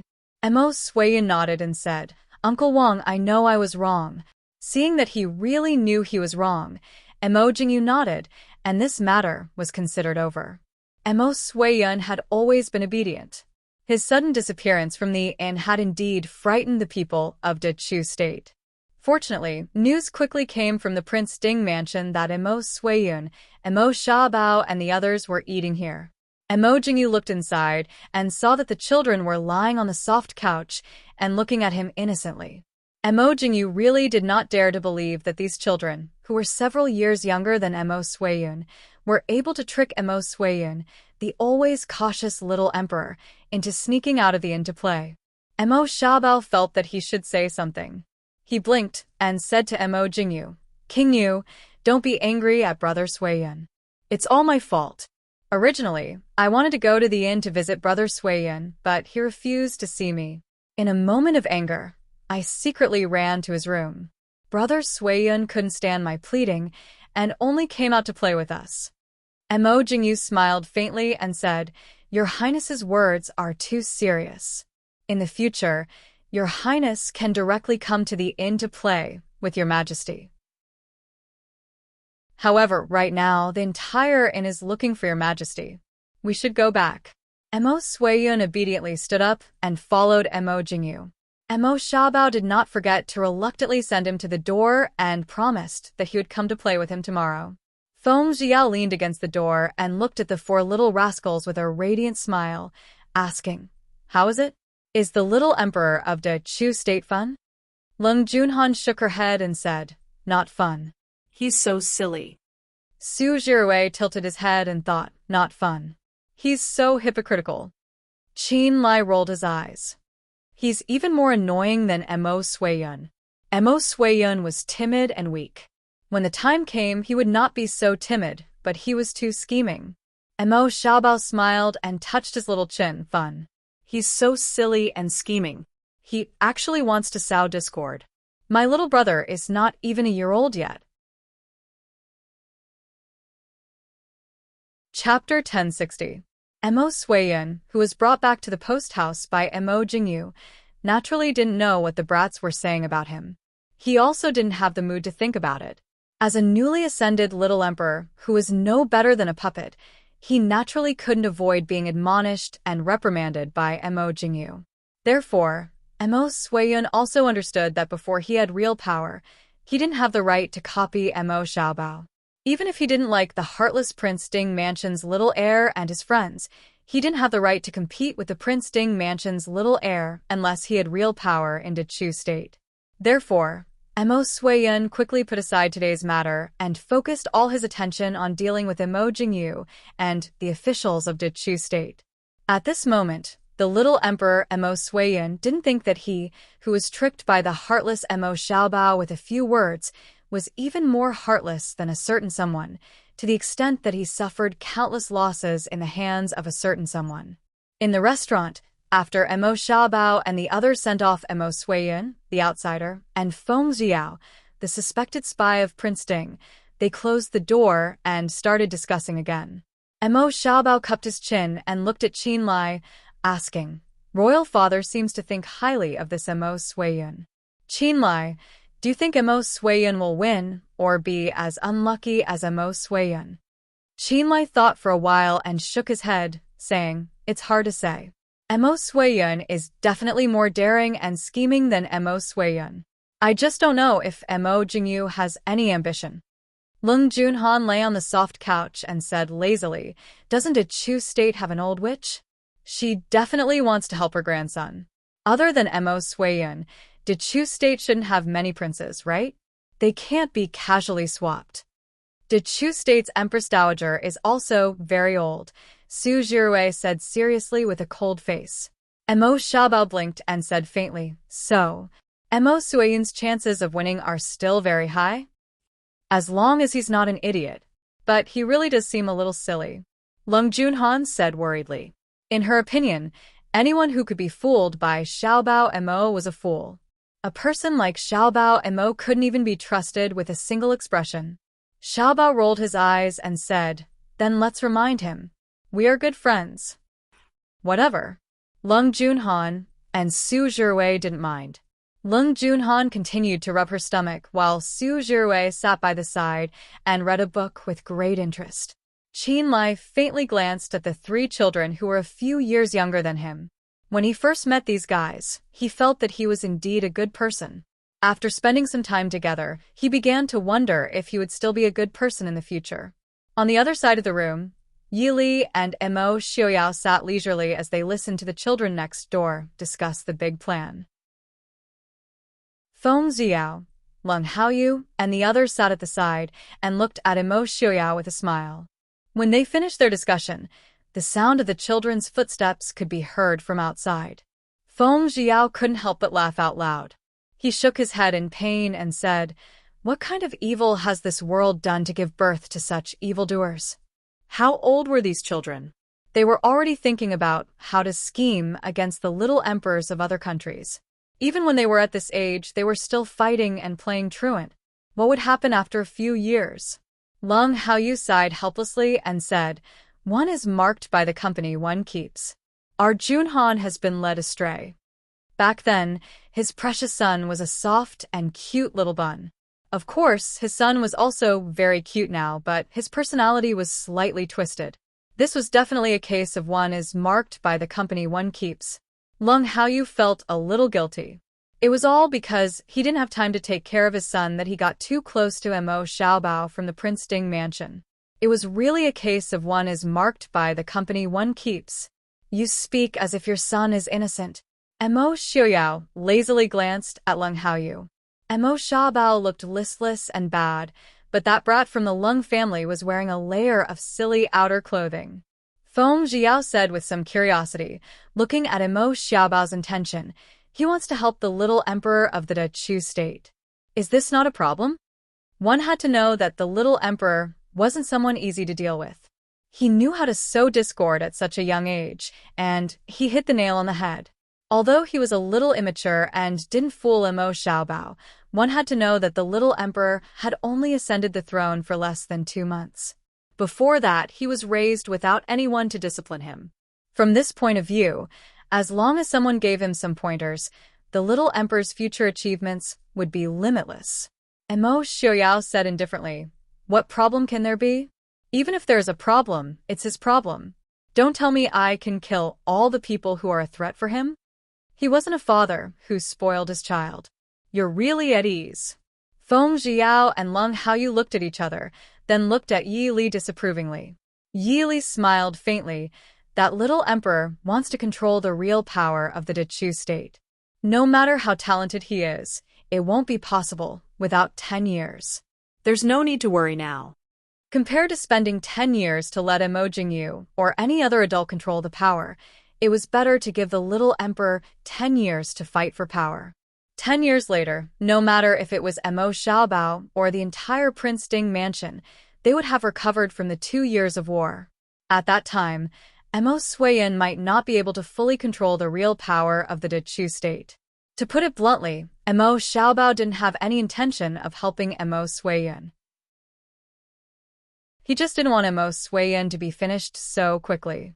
It had to be said that from a certain point of view, Imo Xiaobao had already begun to take the shape of his father. Children nowadays are really amazing, Feng Zhiao sighed. Or was it that the children of the Prince Ding mansion were especially abnormal? "Prince, princess." Yaoji asked for an audience at the door. Ever since returning to Glass City, Yaoji returned to the restaurant she had been running for several years and lived a peaceful life. However, she would occasionally collect some information for the Prince Ding mansion.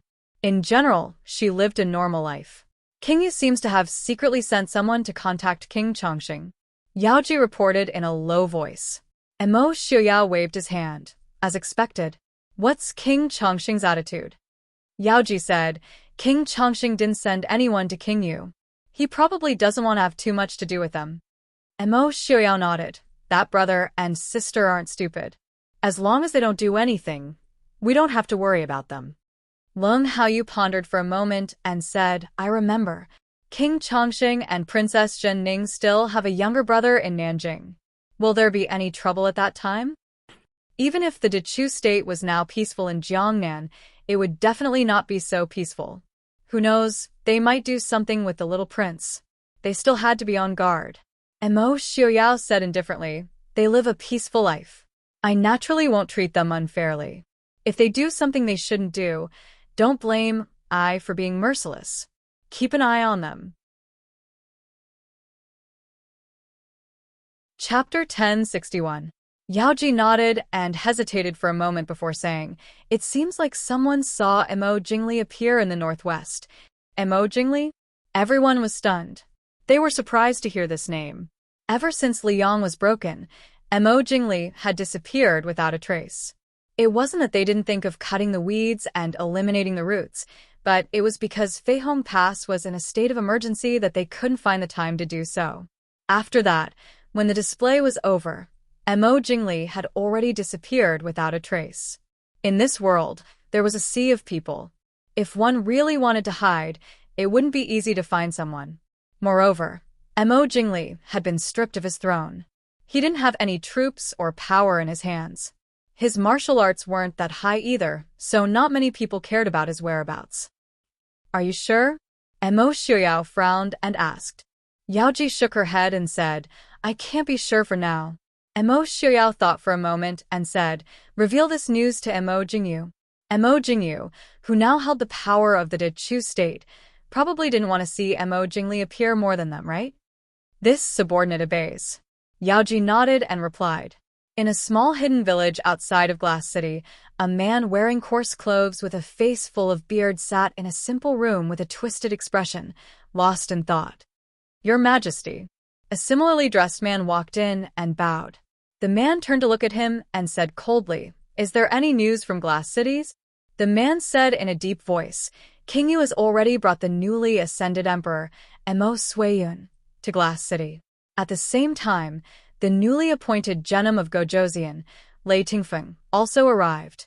Today, the little heir of Prince Ding's residence secretly brought Mo Suiyun and sneaked out. Mo Jingyu almost overturned this glass city. In the end, he found the little emperor in a restaurant. The man in coarse clothes, Mo Jingli's eyes flashed with a trace of ruthlessness. He sneered and said, Mo Jingyu really thinks highly of this Mo Suiyun. I didn't expect that the one who would stab me in the back would be him. In fact, Mo Jingli wasn't the only one who had stabbed him in the back. The Empress Dowager, the ministers and nobles in the court, and even the entire Dechu state's imperial family. From this, it could be seen how unpopular Mo Jingli was. The man hesitated for a moment before carefully asking, Your Majesty, should we? Mo Jingli sneered. No, send a message to Mo Jingyu. Tell him that we want to see him. This, Your Majesty, could this be? They could be considered to be fugitives right now. No matter if they were caught by the Prince Ding mansion or the Dechu state's imperial court, they would definitely not have a good ending. At this time, the emperor still wanted to take the initiative to deliver himself to the door. How could people not worry? Mo Jingli said in a low voice, We only know what to do. Go and do it. After hesitating for a moment, the man nodded and turned to leave. Mo Jingli lowered his eyes to stare at the somewhat crude and dirty table in front of him. His expression kept changing. 2 months ago, if someone had told him that he would one day wear crude and dirty rags and live in this shabby room that could barely shelter him from the wind and rain, he would definitely have torn that person to pieces. But in this month, Mo Jingli could be said to have suffered a lot. In order to avoid the Prince Ding mansion and the Dechu state's imperial court search, he not only disguised himself as a commoner and ate coarse food, but he even had to deal with beggars and vagabonds. He suffered a lot and took countless dangerous paths to avoid everyone's eyes and ears to sneak into the vicinity of Glass City. His goal naturally wasn't just to take a look. Although he was in such dire straits right now, Mo Jingli had been a prince and an emperor for decades. He more or less had some hidden cards in his hands that no one knew about. It was because of this that he had the courage to sneak into the northwest and find his way to the Mahist Army's headquarters, Glass City. But he wasn't in a hurry to enter the city. Right now, Glass City was definitely heavily guarded. Although there weren't many people who could recognize him, Mo Jingli had already experienced the power of the Mahist Army's shadow guard. So he didn't want to be too impatient and take the risk. As for Mo Jingli, a cold smile appeared on Mo Jingli's face. He dared to meet Mo Jingyu openly, so he naturally had enough chips to protect himself. In an inconspicuous little tea house in Glass City, Mo Jingyu pushed open the door to a side room and saw the man in plain clothes sitting inside. He raised his eyebrows and said, You're quite daring. Indeed, he was quite daring. If it was someone else, they definitely wouldn't dare to sneak into the Mahist Army's headquarters. Mo Jingli lightly snorted. He sized up Mo Jingyu for a moment and said mockingly, You're holding great power now. We really didn't expect that in the end. The one who would benefit from it would be you. Mo Jingyu didn't mind. He cupped his hands and smiled. You're too polite. It's just a coincidence. What business do you have with me? Mo Jingyu didn't place Mo Jingli in his eyes at all. In the past, he was the powerful Prince Li, Emperor Chu. But now he was the assistant prince of the Dechu state. And Mo Jingli was just a stray dog who had to hide in a sorry state. Thinking of this, Mo Jingli's eyes flashed with a trace of pleasure. Mo Jingli said, Of course there's a business. I want you to help me do something. Why do you think I'll agree? Mo Jingyu raised his eyebrows. Mo Jingli looked at him and asked, Then do you want the Dechu state's imperial jade seal? So, it was you who took the imperial jade seal. Mo Jingyu's face darkened as he said coldly. Ever since Mo Jingli's disappearance, whether it was in Nanjing or Liang, the Dechu state's imperial jade seal had not been found. The imperial jade seal symbolized the supreme imperial power. Although it wasn't impossible to make another one, if the imperial jade seal was left outside, it would be a huge joke to the Dechu state's imperial family. If someone came out with the imperial jade seal to cause trouble in the future, it would be even more troublesome. So the Chu state's imperial family secretly sent people to search for Mo Jingli. One reason was to get rid of him, and the other was to find the imperial jade seal's whereabouts. Mo Jingli smiled. You don't have to help me. We can also give the imperial jade seal to someone else. Of course, there's also Prince Yu's smiling face. This someone else was naturally his political enemy. For example, ever since the new emperor ascended the throne, his brothers who gradually wanted to compete with him, or the Empress Dowager. Right now, Mo Jingqi was dead, and Mo Jingli was stranded outside. The Empress Dowager was old, and the emperor was young. There were more and more people who had other thoughts. If the imperial jade seal fell into someone else's hands, it wouldn't be a good thing for Mo Jingyu.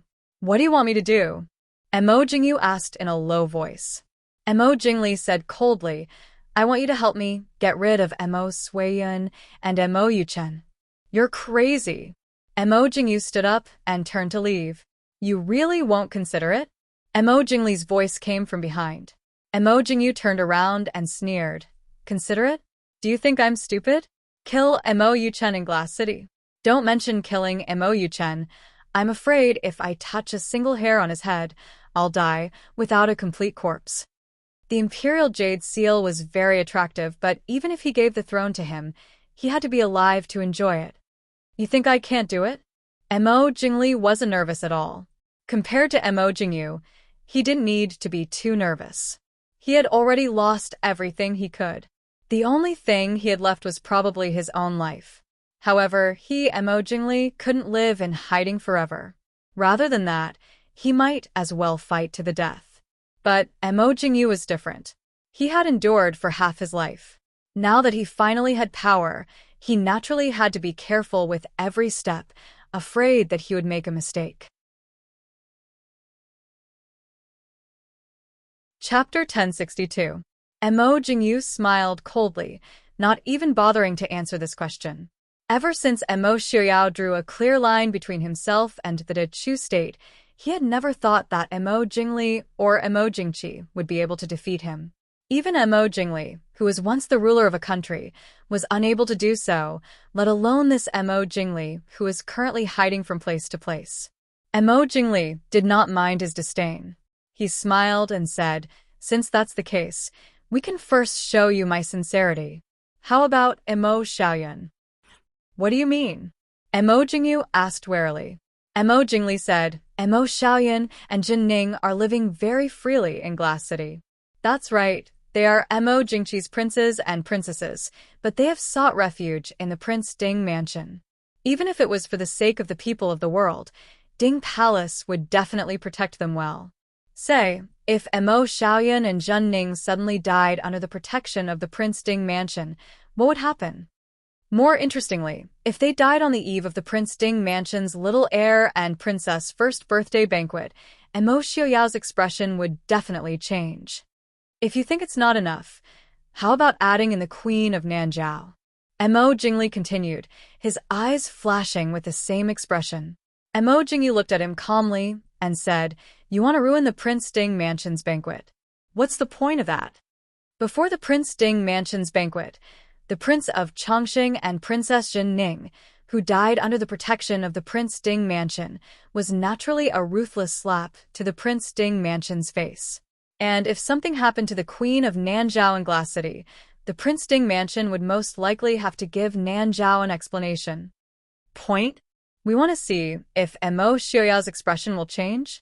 Mo Jingli smiled happily. You're really crazy, Mo Jingyu said in a low voice.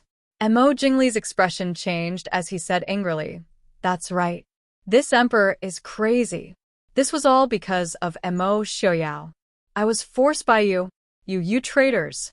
You traitor. Mo Jingli sneered. Looking at Mo Jingli's crazed and twisted expression, he indifferently said, you speak as if you are loyal to your country? Why do you think all the civil and military officials agreed to depose you? Mo Jingli, even if you return to Jiangnan now, you will only be a rat that everyone hates. Using the southern border's secret medicine to kill 2 previous emperors who would dare to recognize you as their master. Empress Dowager. Mo Jingli gritted his teeth. Only the Empress Dowager knew the truth. Mo Jingyu smiled. Isn't that so? Even your own mother has turned her back on you. This shows how much of a failure you are. What right do you have to call others rebels and traitors? What kind of betrayal was this?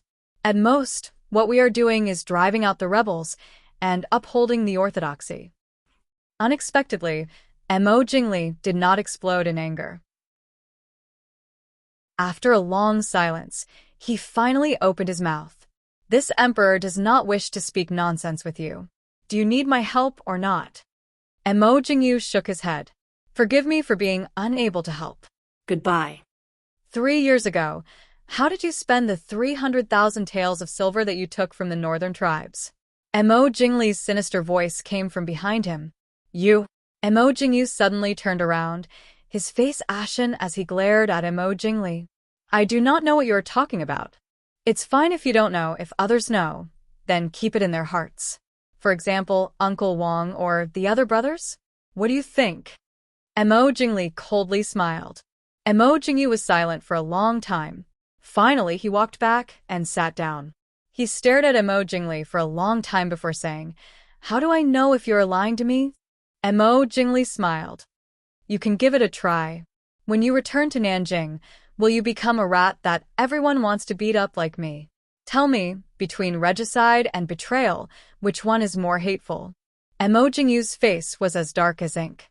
After a long time, he said, When did you? Mo Jingli lightly snorted. Naturally, I only found out after moving the capital to Jiangnan. Otherwise, do you think this emperor would tolerate you? At that time, this emperor also did not want to tolerate you. However, at that time, the imperial court was already in a mess. Since you were still obedient, this emperor kept you. Now, it seems this emperor was right to keep you. If this time, it was someone he did not have a handle on, this person would most likely have sold him to Mo Xiaoyao. Mo Jingli looked at him, his smile sinister. You can go and tell Mo Xiaoyao. At most, we will die together. In any case, this emperor has nothing to worry about. I need to think about it. Mo Jingyu closed his eyes, speaking in a low voice. Clearly, he was struggling fiercely in his heart. Mo Jingli shrugged, making a casual gesture. Mo Jingyu said, If I help you, how will I escape? If I have to die, compared to dying in Mo Xiaoyao's hands, I would rather go back to Jiangnan. He had heard of Mo Xiaoyao's methods of torturing people. Anyone who had the slightest choice would definitely not be willing to fall into Mo Xiaoyao's hands. Mo Jingli's eyes flashed with a cold smile. He said mildly, Don't worry, I don't need you to do too much. As long as you handle it well, no one will find out. When the time comes, you can naturally take the Imperial Jade Seal back to Jiangnan to be your King. Mo Jingyu took a deep breath, finally making up his mind. All right, I promise you. Mo Jingli nodded in satisfaction. That's good. When this emperor is ready, this emperor will naturally inform you. You can go back first. Mo Jingyu stood up, walking towards the door. When he reached the door, he stopped, staring at Mo Jingli. You'd better be careful. If anything happens, we'll all die together. Seeing Mo Jingli's figure disappear through the door, the smile on Mo Jingli's face became even more twisted and sinister. Haha, of course we'll die together. Otherwise, why would I look for you? Unfortunately, I don't know that Mo Xiaoyao's specialty is not torturing people, but venting his anger. Whether or not it was related to Mo Xiaoyao, whether or not there was evidence, as long as something happened to Mo Yuchen, Mo Xiaoyao would definitely vent his anger on everyone, including the royal family of the Chu state far away in Jiangnan. Since you've betrayed this emperor, then let's die together. Unfortunately, if he could drag Mo Xiaoyao and Yili down with him, it would be even better. Chapter 1063. In the study of the Prince Ding mansion, Mo Xiaoyao, Yili, Su Qingchen, and the others were discussing matters when Qin Feng came to request an audience. Prince's consort, Qin Feng requests an audience. Yili frowned slightly. Come in. What's the matter? Qin Feng stepped into the study and scanned the people in the room. Su Qingchen, Feng Xiao, Han Mingyue, and the others were all trusted by the prince's consort. He did not hesitate any longer and reported in a deep voice. Mo Jingyu secretly went to a small tea house in the city to meet someone. This subordinate suspects that this person is Mo Jingli. Mo Xiuyao raised his brows and asked, "Where is he?" Qin Feng lowered his head in shame. He slipped away. That tea house is very likely Mo Jingli's secret base in Glass City. Prince, please punish us. By the time the Prince Ding mansion's people had sneaked in, the entire tea house was already empty. It was clear that this place was specially set up, and there was even a secret passage for people to escape. Mo Xiuyao waved his hand and said indifferently, "There is no such thing as an airtight wall in this world. You can't be blamed for this. Can you be sure that it is Mo Jingli? What does he want from Mo Jingyu?" Han Mingyue smiled. Mo Jingli still dares to come to Glass City. His intentions are clear. As for Mo Jingli, I'm afraid that he has something on him and is being blackmailed. Su Qingchen nodded, agreeing with Han Mingyue's opinion. Looking at Mo Xiuyao and Yi Li, he said, "Let Xiaobao be more careful in this period of time." Although Mo Jingli might hate Mo Xiuyao and Yi Li more with their abilities, it was very difficult to harm them. And Mo Xiaobao, who had yet to grow up, would naturally become the most obvious weakness. Yi Li nodded solemnly and remembered Su Qingchen's reminder. In fact, she was planning to send more people to protect Mo Xiaobao. No matter how smart Mo Xiaobao was, he was only a 10-year-old child. Feng Xiao frowned and said, "Mo Jingli has become smarter. Even the shadow guards of the Prince Ding mansion can't catch him." Han Mingyue laughed and said, "It's not that I've become smarter, it's just that I'm like a bird startled by the twang of a bow and afraid of death." If he had really become smarter, he wouldn't have come to Glass City. Lung Haoyu said worriedly, "For him to be able to sneak into Glass City, it at least proves that he has some useful people under him. I'm afraid that now that he has nothing left, I'm afraid that he wants to die together with the Prince Ding mansion. This kind of person is always dangerous. It's better to catch him as soon as possible." Everyone nodded. Idiots weren't scary. Smart people weren't scary. The scariest thing was a madman who thought he was smart and wasn't afraid of death. Because it was hard to guess what he wanted to do. Hearing Lung Haoyu's words, Mo Xiuyao raised his eyebrows thoughtfully. Su Qingchen glanced at him and asked, "Prince, do you have any plans?" Mo Xiuyao smiled faintly and said, "It's just Mo Jingli, don't worry too much about him. I have my own plans. There are still a few days until Lin and Xian Er's first birthday banquet. You should put in more effort. There seems to be a lot of people coming this year." Feng Xiao nodded and smiled. "That's right. Other than the northern tribes, the Chu State and Xiling's envoys who are already in Glass City, the queen and her husband of the southern Zhao, Princess Helan of the northern territories, and the envoys of the western regions are already on their way. They'll reach Glass City in a few days. Looks like Qing Ming and Zhang Qilan are doing well in Xiling?" Mo Xiuyao stroked his chin and smiled.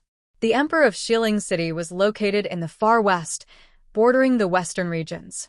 However, the relationship between Xiling and the western regions had always been in a state of hostility. Not to mention the fact that the western regions sent envoys to congratulate them. Even the trade routes between the two countries were often intermittent. In the early years, the trade routes between the western regions and the central plains were maintained by the Prince Ding mansion and Xiling. It wasn't until the Mahist army took over most of the northern regions of Xiling that the trade between the central plains and the western regions was truly smooth. Su Qingchen smiled faintly and said, "I heard that there were a few battles in the beginning. Now that the Prince Ding mansion is rising like the sun, even the people of the western regions know how to read people's expressions. It's natural for them to send envoys to congratulate us.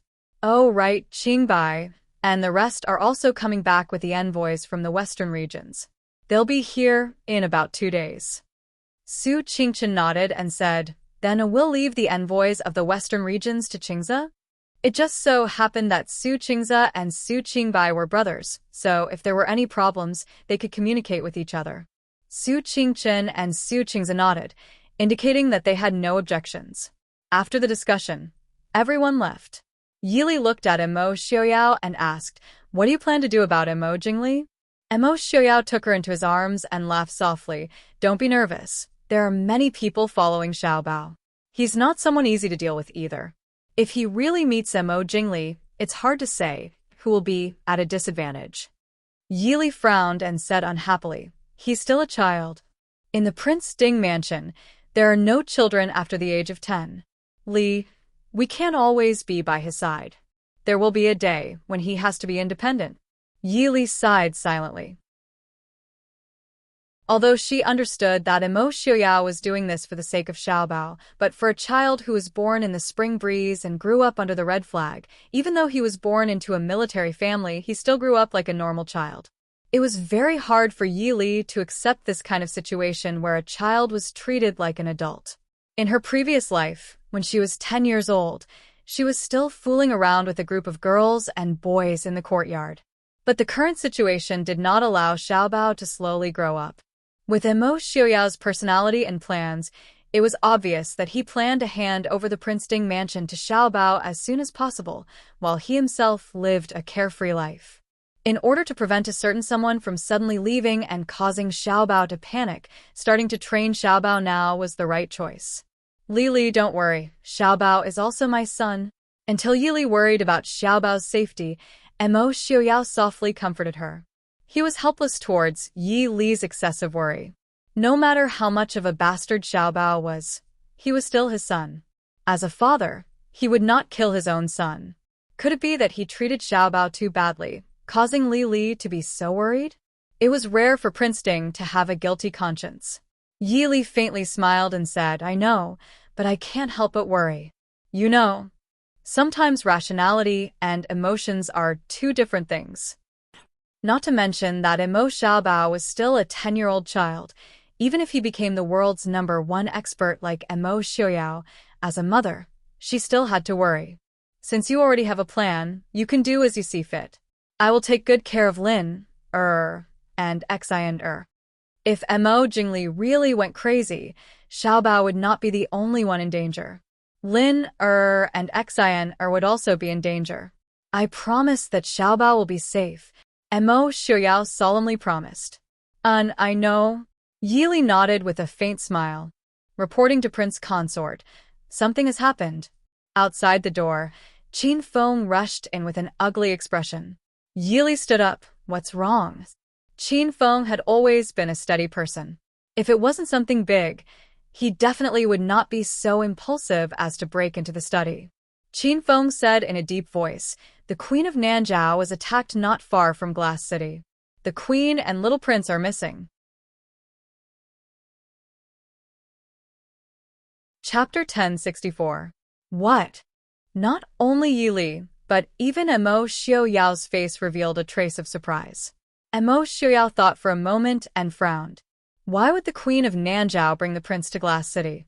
Last year, Princess Anxi gave birth to a little prince in the Central Plains. Yi Li and Emo Xiaoyao were not in Glass City at that time. The child was only half a year old now. Even if the Queen of Nanjiao came to Glass City to congratulate them, she would not bring the little prince because of the long journey. Qin Feng said, Princess Anxi and her husband did not return to the country after leaving Glass City last year. They continued to travel in the Central Plains. They were planning to return to the country, but when they heard that the Prince Ding mansion was holding a birthday banquet for the little prince and princess, they returned with the little prince. They did not expect that they would be assassinated by a group of unknown people less than 100 li from Glass City. Her husband was seriously injured, and the whereabouts of the queen and the little prince are unknown. "Where is Her Highness?" "Let him in," Yili said hurriedly. Soon, Puwa, the king of Nanjiao, walked in. As expected, his luxurious blue Nanjiang clothes were stained with blood.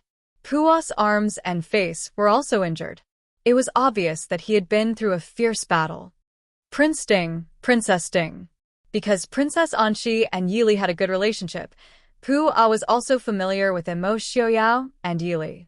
He did not stand on ceremony and said anxiously, "Prince Ding, Princess, please save Anxi and the child." As he spoke, he bowed in front of Emo Xiaoyao and Yili. The men of Nanjiang were very proud and would not kneel to others easily. The disappearance of his wife and son had already made this man panic. Mo Xiuyao hurriedly reached out to support him and said in a low voice, "Puwa, don't worry. As long as the Queen of Nanjiao is still in the northwest, I guarantee that I will be able to find her. The Prince Ding mansion will also give Nanjiao an explanation for this matter." Mo Xiuyao had a natural ability to calm people's hearts and make them trust him. Hearing Prince Ding's words, Pu quickly calmed down. He took a deep breath and said, "If there's anything I can help you with, please let me know, Prince Ding. As long as Anxi and the child can come back safely." Mo Xiuyao patted him on the shoulder and said, "Sit down first and tell I and Wang Fei what happened. Then go to the guest room and have a good rest.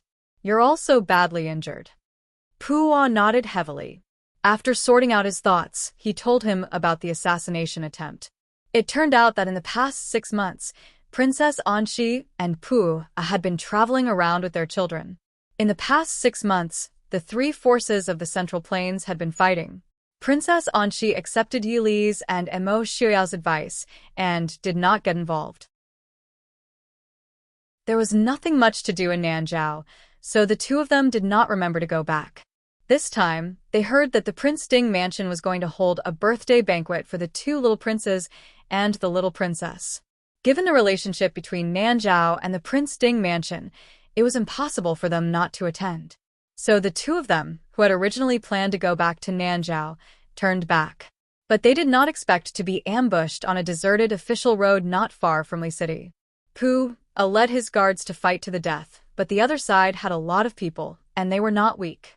They were caught off guard and were at a disadvantage from the beginning. In the end, Princess Anxi and the child were taken away. After hearing Pu's words, Mo Xiuyao and Yi Li looked at each other and gradually understood. Yi Li called Chief Steward Mo and asked Pu to go and rest. Pu had just left when he heard the news and came over. Feng Jiao and the others also arrived. "I told you that Mo Jingli must be up to something." Leng Haoyu cursed in a low voice, "But why did he kidnap Princess Anxi? Isn't he afraid that he will disturb the Prince Ding mansion and alert us? Or does Mo Jingli really have the ability to ignore the Prince Ding mansion?" Han Mingyue frowned and looked at Mo Xiuyao. "There is no point in kidnapping Princess Anxi, and Mo Jingli won't gain anything from it. The only possibility is that he wants to ruin the Prince Ding mansion's birthday banquet. If the envoys of the various countries who came to attend the banquet are assassinated or something happens, the envoys of the various countries were in the Prince Ding mansion's territory. Even if it had nothing to do with the Prince Ding mansion, the Prince Ding mansion would have to give an explanation to the various countries." Feng Jiao said in a low voice, "If that's the case, he won't just make a move on Princess Anxi. There is also Princess Helan who is about to arrive at Glass City, and the envoys of the western regions." To put it bluntly, Mo Jingli wanted to make things difficult for the Prince Ding mansion. Yi Li lowered her eyes and thought for a moment, then said in a low voice, "Feng San, tell Mo Hua to send out the shadow guard of the Prince Ding mansion to receive the envoys of the various countries. They must make sure that these envoys arrive at Glass City safely. Also, send out 50,000 soldiers from the camp near Glass City and divide them into 500 men each. They will patrol the area around Glass City 24 hours a day. Order Qilin to send out 2 teams to guard Glass City. The other 4 teams will be stationed in the north, south, east, and west. They will be ready to provide support if anything happens." "Yes, Princess." Feng Jiao nodded and accepted the order. "What do you all think about the Queen of Nanjiao?" Mo Xiuyao asked. Everyone was silent. After a while, Leng Haoyu sighed in a low voice. "I only hope that Mo Jingli will not harm Princess Anxi for the time being if he wants to negotiate with us. Otherwise, if the Queen of Nanjiao and the only prince died in Glass City, it would not be good for the relationship between the Prince Ding mansion and Nanjiao. Let's do our best to send people to search everywhere." Feng Jiao's voice was serious. Yi Li nodded and said, "Send out the order. We must be careful. We must ensure the safety of Princess Anxi and the little prince." Han Mingyue said, Princess Anxi is not an ordinary person. Mo Jingli is walking around Glass City with such a woman and a child not even half a year old. It is impossible for him to not give himself away. Princess, there is no need to be too anxious.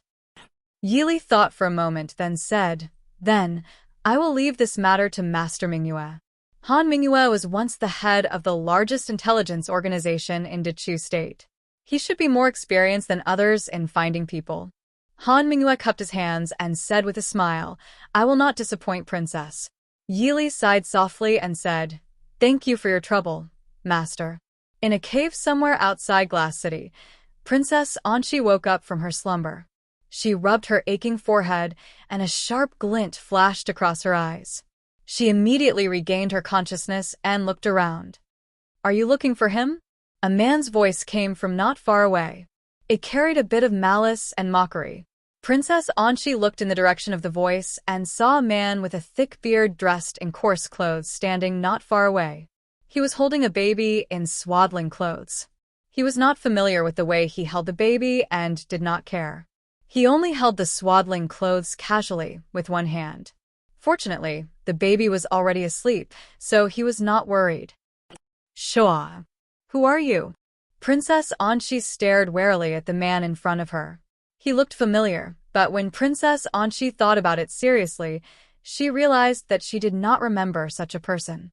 The man seemed to be stunned for a moment before he sneered. The Queen of Nanzhao is really forgetful. We remember that the last time we met was not long ago. Chapter 1065. Me? This was a term used by the emperors of the Central Plains. Princess Anxi was stunned. She took a closer look and said hesitantly, You are Mo Jingli? Princess Anxi couldn't be blamed for not recognizing him. She had never seen Mo Jingli before. Besides, the man in front of her had nothing but height. He definitely looked like the arrogant and sinister King Li of Dechu State. His originally handsome face had become sallow and emaciated. His eyes were filled with ruthlessness and faintly twisted madness. There was also that strange beard that made him look like the king of a bandit's stronghold. No one would doubt him if he said he was a bandit from some mountain. Mo Jingli looked at Princess Anxi and laughed loudly. That's right. I am Mo Jingli.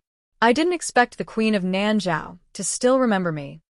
Princess Anxi looked at the child in his hand with trepidation. Because of his crazy size, the sleeping child began to struggle. He was about to wake up. Give me the child first, Princess Anxi said after calming herself down. Child? Why should I listen to you? Mo Jingli looked at Princess Anxi condescendingly. Princess Anxi said in a low voice, Shoa is still young. He doesn't understand adults. He will definitely cry when he wakes up. You don't want his cries to attract the people from the Prince Ding mansion, do you? Sure enough, before Princess Anxi finished speaking, the child pouted and began to sob. He was about to burst into tears. Mo Jingli was most annoyed by these crying noises during his days on the run. He said angrily, Shut up. How could a half-year-old baby understand his warning? Immediately, he burst into tears. Mo Jingli glared fiercely at Princess Anxi and raised his hand to throw the child away. Princess Anxi jumped in fright and hurriedly leaped up to catch the child in midair. When she landed on the ground, Princess Anxi patted the child gently, still in shock. Shoa, be good. Don't cry, make him shut up immediately. Otherwise, don't blame us for being impolite. Mo Jingli ordered coldly. Princess Anxi glanced sideways at Mo Jingli and didn't answer. She just coaxed the child in her arms softly. In his mother's arms, the child's cries quieted down after a short while. He slowly sobbed and fell asleep. After the baby fell asleep, Princess Anxi carefully found a flat and dry place to put the baby down. She even sprinkled some repellent around the baby. As a person from the southern wilderness, he had no lack of these things.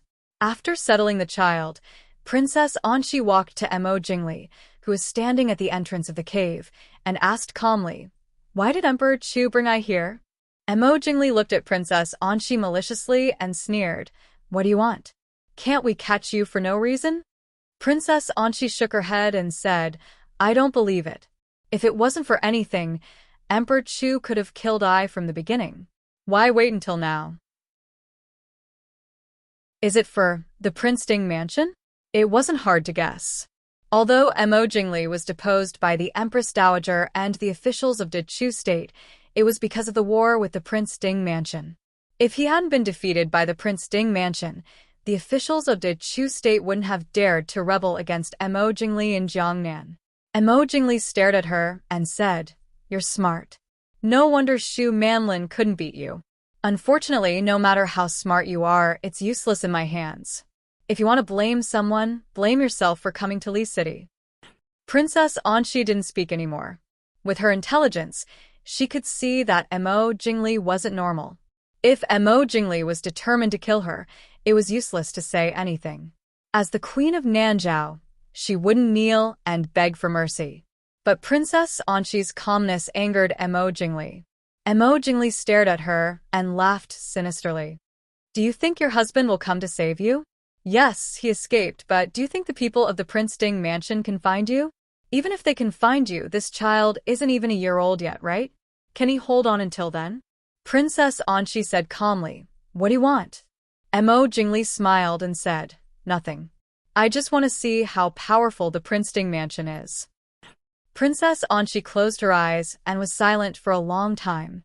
Then she said, You captured me to distract the Prince Ding mansion. You want to do something else, you want to harm the people of the Prince Ding mansion. Mo Jingli tilted his head and looked at Princess Anshi for a long time. Then he sighed and said, You're really a smart woman. You're much better than that idiot Xixia. Back then, why did I fall for that idiot? Princess Anshi gritted her teeth, anger flashing through her eyes. When Princess Xixia was sent back to Li City by Yi Li's men, her injuries hadn't healed yet. Not to mention, she looked like a 7 or 8-year-old child. Although she was very angry at her disobedient sister, Princess Anshi couldn't help but hate Mo Jingli's heartlessness when she saw how she was hurt by the man she had loved for more than 10 years. Since you already know, then stay here obediently. Maybe if I'm in a good mood, I'll let you go. If you don't, I promise I'll let you watch your precious son die a horrible death. Mo Jingli looked down at Princess Anshi and smiled coldly. As if he thought of something, a trace of hostility flashed through Mo Jingli's eyes.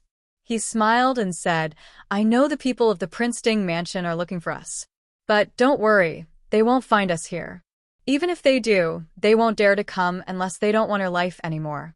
By the way, if you want to escape, you can go out and try. With that, Mo Jingli ignored Princess Anshi and swaggered out of the cave. Seeing Mo Jingli's figure disappear into the cave, Princess Anshi slowly moved to the entrance of the cave. Soon, she understood why Mo Jingli wasn't afraid that she would escape or that the people of the Prince Ding mansion would find them. This cave was actually halfway up a cliff, and at the bottom of the cliff was a vast and almost endless lake. If she was alone, she could take a gamble and jump directly from the cliff, but with a child, she really couldn't escape by herself. She silently looked at the lake below the cliff. She wasn't very familiar with the Northwest and couldn't guess where she was. After thinking for a while, Princess Anshi turned and walked back into the cave. Chapter 1066. The news of the Queen of Nanzhao disappearing not far from Glass City was not completely concealed, and the Prince Ding mansion did not deliberately hide it. Just as Mo Xiuyao said, there was no wall in the world that did not have a crack. Right now, the people in Glass City were all nobles, and even people in charge of various countries. They more or less had their own secret channels. Even if they could not find out the situation in the Prince Ding mansion, some of the big and small matters in Glass City could not be hidden from them. Among them, the most shocked was Mo Jingyu. He originally thought that Mo Jingli was just joking when he said that he wanted to make a move on the Queen of Nanzhao. He did not expect that madman to really make a move and even succeed. Decades of cautiousness made Mo Jingyu instinctively feel that his current situation was somewhat dangerous. However, such an important piece of evidence and the temptation of the Imperial Jade Seal made him unable to retreat safely. Hearing the news reported by his subordinate, Mo Jingyu took a deep breath. After a while, he regained his senses and waved his hand to dismiss the subordinate. Uncle Wang, did something happen? Mo Suiyun, who was sitting at the side, asked curiously. Mo Jingyu glanced at him indifferently and said, "Didn't you hear that someone kidnapped the queen and prince of Nanzhao?" He blinked and said with some confusion, "Why would they kidnap the queen and prince of Nanzhao? This is the territory of the Prince Ding Mansion. If they have a grudge against the queen of Nanzhao, wouldn't it be better to help people elsewhere?" Mo Jingyu looked at him and said with a smile, "Your Majesty is thinking too much." Mo Suiyun lowered his head and said somewhat shyly, "Didn't Uncle Wang and Imperial Grandmother say we can't provoke the Prince Ding Mansion? Uncle Prince Ding seems to be very powerful. Are those assassins not afraid of him?" Mo Jingyu sighed softly and murmured in a low voice, "Maybe he's crazy." Although his voice was low, Mo Suiyun was sitting very close to him. Naturally, he heard it clearly. Mo Suiyun lowered his head and did not reply, as if he did not hear Mo Jingyu's words at all. A strange light flashed through his seemingly ignorant eyes. Even though the shadow guards of the Prince Ding Mansion had searched every nook and cranny of Glass City, they still couldn't find Princess Anqi. After that, Su Qingbai and the envoys from the western region arrived at Glass City safely. Since they were escorted by the shadow guards of the Prince Ding Mansion from afar, they did not encounter any trouble along the way. However, a few of the shadow guards sent by the Prince Ding Mansion were injured. In the study of the Prince Ding Mansion, Su Qingbai was drinking tea as he looked at Mo Xiaoyao and Yi Li, who were sitting at the top of the table. He asked, "Did something happen?" Even if the emissaries from the western regions were guests, there was no need to send the shadow guard to welcome them hundreds of miles away. After a few years of being independent, Su Qingbai also became more mature and steady. Even though he was too young compared to the officials of the Prince Ding Mansion, his aura was already somewhat similar to that of great teacher Su. Yi Li nodded and told him about Princess Anqi's disappearance. Su Qingbai raised his eyebrows, but did not show any surprise. After thinking for a while, he said, even if Mo Jingli wanted to vent his anger, he wouldn't look for the Queen of Nanzhao, who has no grudge with him. With his personality, I'm afraid he'll look for the Prince Ding Mansion in the end. Yi Li nodded. She naturally understood what Su Qingbai was saying. She sighed with some worry and said, I'm just afraid that Mo Jingli is deliberately trying to embarrass the Prince Ding Mansion and harm Princess Anqi and the little prince. There hasn't been any news in the past 2 days, so it shouldn't be. Moreover, Mo Jingli is not someone who doesn't care about his own life. With Princess Anqi and the little prince in his hands, at least we won't attack him. Therefore, Princess Anqi shouldn't be in any danger for the time being. Su Qingbai analyzed calmly. He had no relationship with Princess Anqi. It could even be said that he didn't know her at all. Therefore, he was more objective in his analysis. Lear, don't worry too much. If Mo Jingli wanted to kill her, he could have done it on the spot. Why would he bother to kidnap her and find a place to hide her? Mo Xiaoyao looked at Yi Li and smiled. I also said the same thing, but Li insisted on worrying. Now that Qingbai also thinks so, you should be relieved, right?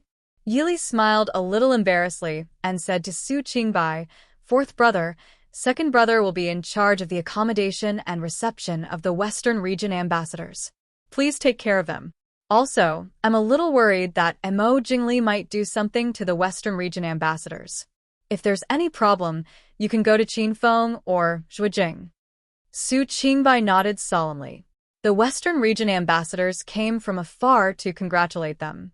No matter what their intentions were, they were still guests from afar. If something happened to them in Glass City, it would be difficult to explain. If they weren't careful, the Western Region borders might be lit again. Since we're sure it's Mo Jingli, then could he be in contact with the people from Dechu State? Su Qingbai thought for a moment, then put down the teacup in his hand and asked. Yi Li smiled faintly. Fourth brother is indeed sharp. We do suspect that Mo Jingli has met with Mo Jingyu, and I'm afraid Mo Jingli has something on Mo Jingyu. So, you plan to wait for him to come? Su Qingbai raised his eyebrows. But we still have to be careful. Mo Jingli dares to sneak into Xiling and hasn't been caught by the Prince Ding Mansion's shadow guards. It seems that he still has some trump cards. Mo Xiuyao nodded and said, "Don't worry. This king knows what else he has in his hands. Mo Jingyu has always been cautious. What could Mo Jingli have on him?" Speaking of this, Su Qingbai was also curious. He had been in the Chu capital for a period of time, and had even been an official of the Chu state. Naturally, the princes of the Chu state had some understanding of these people.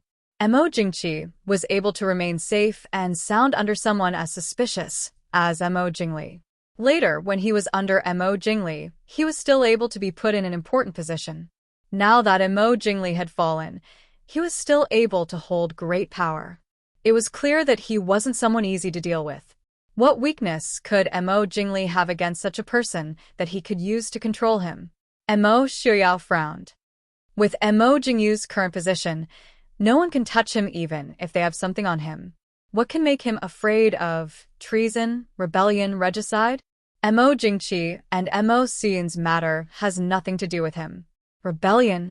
Mo Jingyu isn't such an impulsive person. He doesn't have any troops in his hands. That means treason. As he spoke, Mo Xiuyao's brows furrowed. Treason? Yi Li and Su Qingbai were both surprised. Mo Jingyu was a prince of the Chu state. Treason was even more surprising than rebellion and regicide. Mo Xiuyao rubbed his forehead, thinking as he said, it shouldn't be considered treason. It's very likely that he sold something from the Chu state too. He frowned and thought for a moment, before slowly spitting out two words. Northern tribes. Are you sure? Yi Li frowned. Traitors, no matter what era they were in, would always be despised by the world. If that was the case, it was no wonder that Mo Jingli was controlled by him. I'm not sure. It's just a guess, Mo Xiuyao said mildly. However, whether it's true or not, we'll know soon enough. After knowing that Mo Jingli and Mo Jingyu had been in contact, the Prince Ding Mansion had already sent people to investigate Mo Jingyu. Most likely, it wouldn't be long before all of Mo Jingyu's deeds would be placed before them. If even Mo Jingli could discover a secret, it was fine if the Prince Ding Mansion didn't notice. If they investigated seriously, it was impossible for them not to find out. Yi Li only hoped that this wasn't true.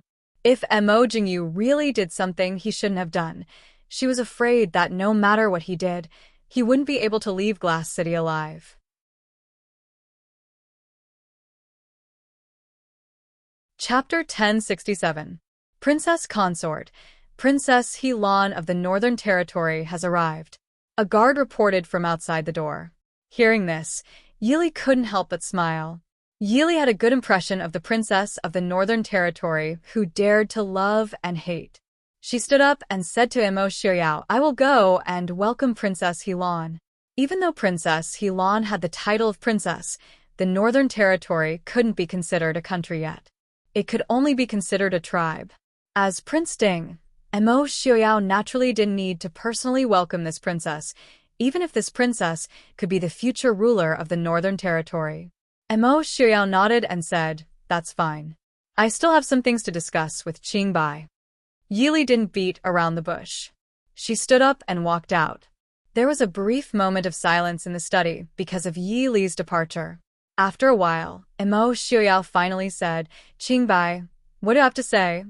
Su Qingbai nodded slightly and said, "I heard the officials of Li City have some complaints about Li. Mo Xiuyao couldn't help but smile.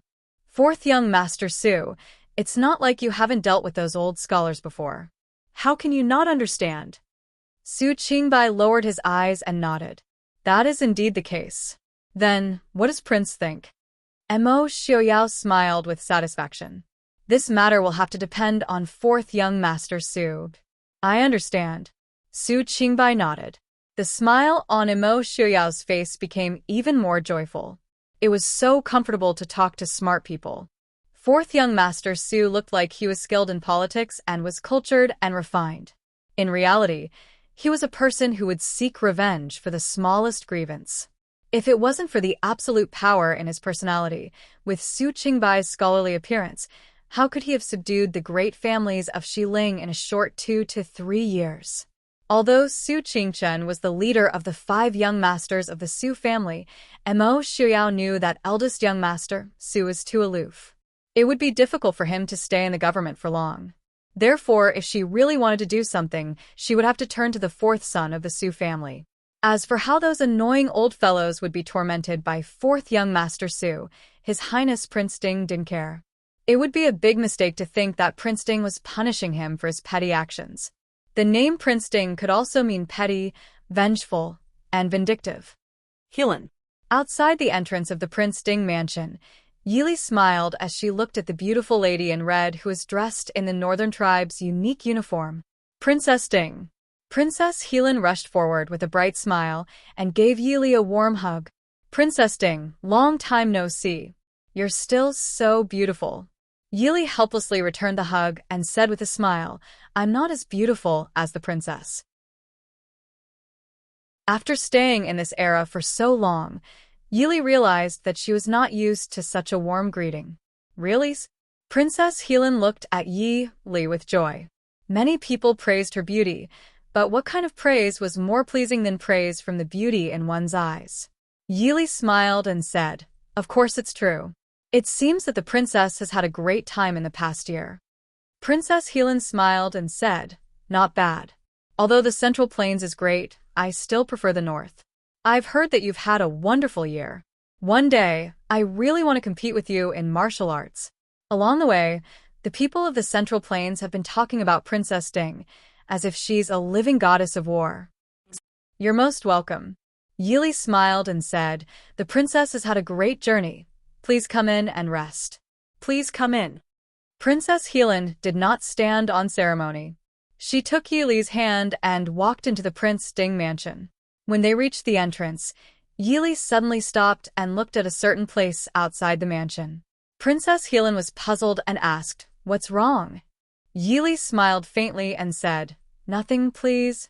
At an inconspicuous place, she raised her hand and gestured to Qin Feng. She clearly felt that someone was staring at her from that direction.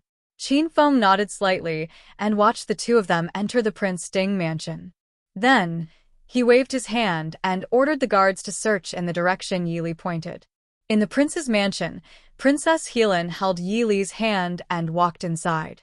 She whispered, Princess Ding, is there something going against the Prince Ding mansion? Yili raised her eyebrows in surprise. She didn't expect Princess Heelan's senses to be so sharp. Princess Heelan quickly shook her head and said, No, we encountered a group of assassins on the way here. It was before we entered Feihong Pass. At first, I thought it was the remnants of Ren Qining's subordinates who wanted to take revenge on me. Later, I felt that it wasn't so. As soon as we arrived at Glass City, I heard that assassins kidnapped the Queen of Nanzhao. Just now. Princess Heelan didn't find anything just now. She just guessed that Yili might have found something from Yili's reaction. Thinking of this, Princess Heelan dejectedly admitted that she was indeed inferior to Princess Ding. Yili let out a soft sigh and briefly explained the situation to him. Princess Heelan didn't care. She smiled and said, This Mo Jingli is quite bold. If there is a chance, this princess would like to meet him. Yili shook her head helplessly and said with a smile, I don't want you to meet him. Mo Jingli was able to set up an ambush to assassinate Princess Heelan on the way here. It could be seen that he was really crazy. He didn't care that he might become the target of the various countries. In Glass City, in a dark alley, a middle-aged man wearing plain cotton clothes slowly raised his head. His eyes flashed with a sharp light.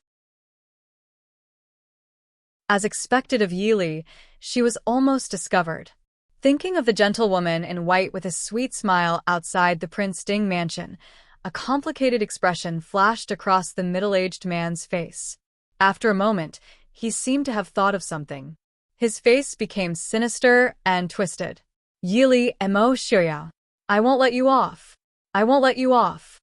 In the Dechu State's messenger's hostel, Mo Jingyu pushed open the door to his room with a gloomy face. Just now, He heard that Princess Helen's group in the north had encountered an assassination attempt. He didn't need to think to know who did it. Now that the Prince Ding mansion was at its peak, there was no one who dared to go against the Prince Ding mansion other than that crazy Mo Jingli. As soon as he entered, he realized that something was wrong. Mo Jingyu raised his head in alarm and saw a person sitting on the soft couch in his room, reading a book. Mo Jingyu was stunned. He quickly turned around and closed the door. In a low voice, he roared, "You're crazy. You actually dare to swagger in here at a time like this?" Mo Jingli sneered. He raised his eyebrows in disdain. "Are you afraid? Don't worry, the people from the Prince Ding mansion won't discover me." Mo Jingli looked carefully and realized that most of Mo Jingli's appearance was very different from last time. His originally eye-catching beard had been completely replaced, and his originally sallow and thin face was also a little too fair. He was even wearing the clothes of a guard from the Dechu State's Prince Yu's residence. He didn't look like a middle-aged man in his 30s. Instead, he looked like a sickly young man in his 20s. "You?" Mo Jingyu walked up and stared at Mo Jingli. When he got closer, he realized that Mo Jingli's face was unnaturally white. It turned out that he had applied a layer of powder. Mo Jingli hadn't been living well these days. It wasn't possible for him to return to his original pampered appearance in a short period of time. Naturally, he could only use powder to cover it up. But as a man, even though Mo Jingyu was a member of the imperial family and liked to pretend to be cultured, he still couldn't stand the powder on his face. He couldn't help but frown. "You're really unscrupulous." If one wasn't familiar with Mo Jingli, they might not be able to recognize him even if he stood in front of them. No wonder Mo Jingli was so fearless.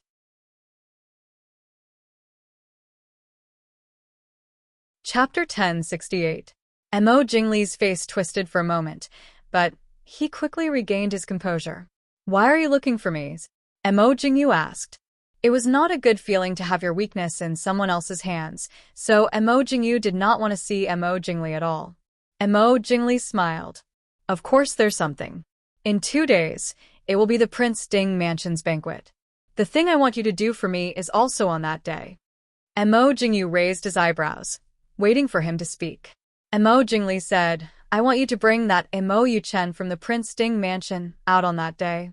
Mo Jingyu looked at him indifferently. "Do you think I have the ability to bring the heir of the Prince Ding Mansion out of the heavily guarded Prince Ding Mansion? Moreover, even if I bring him out, how can I get away afterwards?" "That's your problem," Mo Jingli said indifferently. "Methods are always thought of by people. As long as you want to, there will naturally be a way." Mo Jingyu flatly refused. "I have no way." Mo Jingli was silent for a moment, then said in a low voice, "No way? Then let me remind you, if you have no way, perhaps the little emperor you brought with you has a way." Mo Jingyu's expression changed slightly. "You want to use His Majesty?" Indeed, Mo Suiyun was only 11 or 12 years old. They were all children, so it was not easy for him to arouse suspicion. Mo Jingli sneered. "His Majesty? You sure know how to say it. Don't tell me you're worried about him. Anyway, he's Mo Jingqi's son. Even if he dies, it has nothing to do with you. Isn't that right?" Mo Jingyu was silent for a long time, then said, "I know. But you'd better make sure you really have the ability. If you fail halfway, the Shadow Guard and Qi Lin of the Prince Ding Mansion are not to be trifled with." Mo Jingli smiled. "Don't worry. When that day comes, they'll be busy. Also, there's one more thing. Mo Jingli, don't push your luck." Mo Jingyu growled angrily. Looking at his angry appearance, Mo Jingli laughed happily and said leisurely, "Don't worry. This matter is even easier. On the day of the banquet at the Prince Ding Mansion, I want to go to the Prince Ding Mansion with you." "You're crazy." Mo Jingyu gritted her teeth. Mo Jingli glanced at him indifferently and did not refute. Mo Jingli took a deep breath and said in a rough voice, "I know. But what you have?" Mo Jingli nodded and said, "Don't worry. As long as I see Mo Yuchen, I will give you everything you want." "You better keep your word," Mo Jingyu said hatefully. "Ka!" A muffled sound came from outside the door. Emo Jingli's expression changed as he rushed out. Who is it? The door was opened, and a bright yellow voice hurriedly turned into the corridor. Emo Jingli sneered and rushed forward to bring the person back. Seeing Emo Suiyin thrown into the room, Emo Jingyu's expression turned ugly. Looking at Emo Jingli, she asked, "What should we do?" Emo Jingli snorted. "What do you mean, what should we do?" Since he heard it, we'll just kill him. Emo Suiyin sat on the ground with a pale face, looking at the two people in front of him in horror.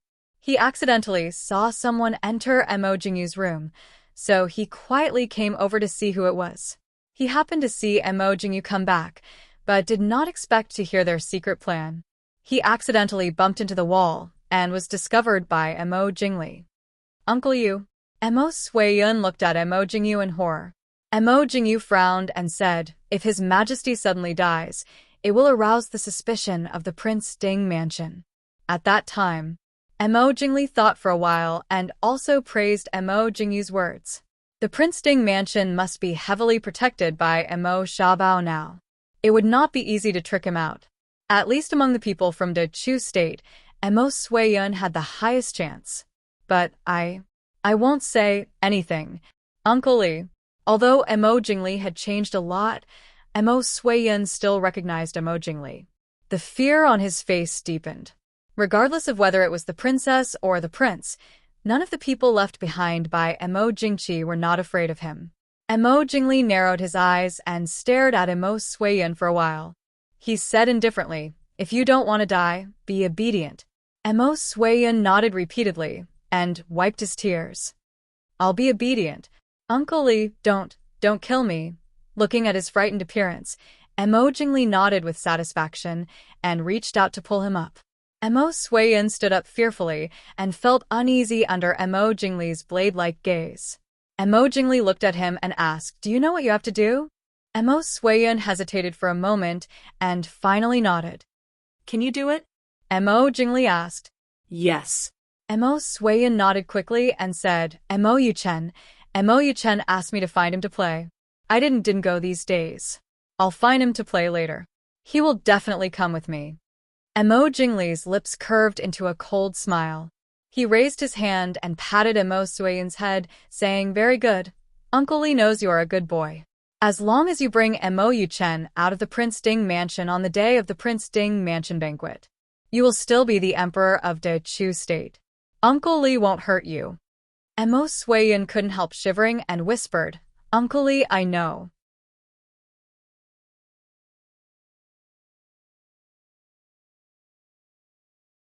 Chapter 1069. Emo Suiyun returned to his room and immediately closed the door. He lifted the quilt and stuffed himself in, hiding under the thick brocade quilt and trembling. He wasn't a particularly smiling person, but he believed that all his brothers and sisters had the same deep impression of this Uncle Li. In the palace in Nanjing, they saw with their own eyes how Emo Jingli tortured Emo Suiyun. And his malicious eyes that swept over them from time to time, each of them left a deep shadow on Emo Suiyun, who was still young at that time. This time, Emo Suiyun trembled fiercely and hugged the quilt even tighter. Just now, he clearly felt that Emo Jingli wasn't just scaring him, but really wanted to kill him. No, I can't die. I can't die. Emo Suiyun whispered, What should I do? Deceive Emo Yuchen out and let Emo Jingli kill him? Emo Suiyun shook his head fiercely. Although he didn't like Emo Yuchen and subconsciously regarded him as a future enemy. But now, he wasn't qualified to be compared with Emo Yuchen and the Prince Ding mansion. Therefore, his current enemy was definitely not Emo Yuchen. And Prince Ding, that terrible white-clothed and white-haired Prince Ding. If he killed Emo Yuchen, Emo Suiyun couldn't help but tremble again. No, he absolutely couldn't provoke Prince Ding. But what should he do? Who wants you to die? A laughing voice came into his ears. Emo Suiyun was startled, and after a long while, he suddenly lifted the quilt and saw Emo Xiaobao sitting by the bed and looking at him curiously with a smile. Why are you here? Seeing Emo Xiaobao, Emo Suiyun's face suddenly turned pale. He quickly got up and wanted to see if there was anyone outside. Emo Xiaobao tilted his head and smiled. Don't worry, there's no one outside. Emo Suiyun breathed a sigh of relief, staring at Emo Xiaobao silently. Emo Xiaobao didn't care, sitting leisurely and looking at Emo Suiyun, who was standing by the bed in a daze. Actually, Emo Xiaobao also knew that compared to Emo Suiyun, he was definitely considered fortunate. At least, he had grown up happily under the protection of everyone, unlike Emo Suiyun, who had grown up in fear and trepidation in the harem. Now, he was being manipulated like a puppet by the courtiers and nobles of the Chu state. Under such circumstances, Emo Suiyun was still able to carefully conceal his thoughts. It was no wonder that Lord Father would look at him in a different light. Emo Suiyun was also sizing up Emo Xiaobao as he struggled in his heart. He knew that it was very likely that Emo Jingli had not left yet. If he called someone over now, very soon, Emo Suiyun shook his head. Emo Xiaobao would definitely not come here alone.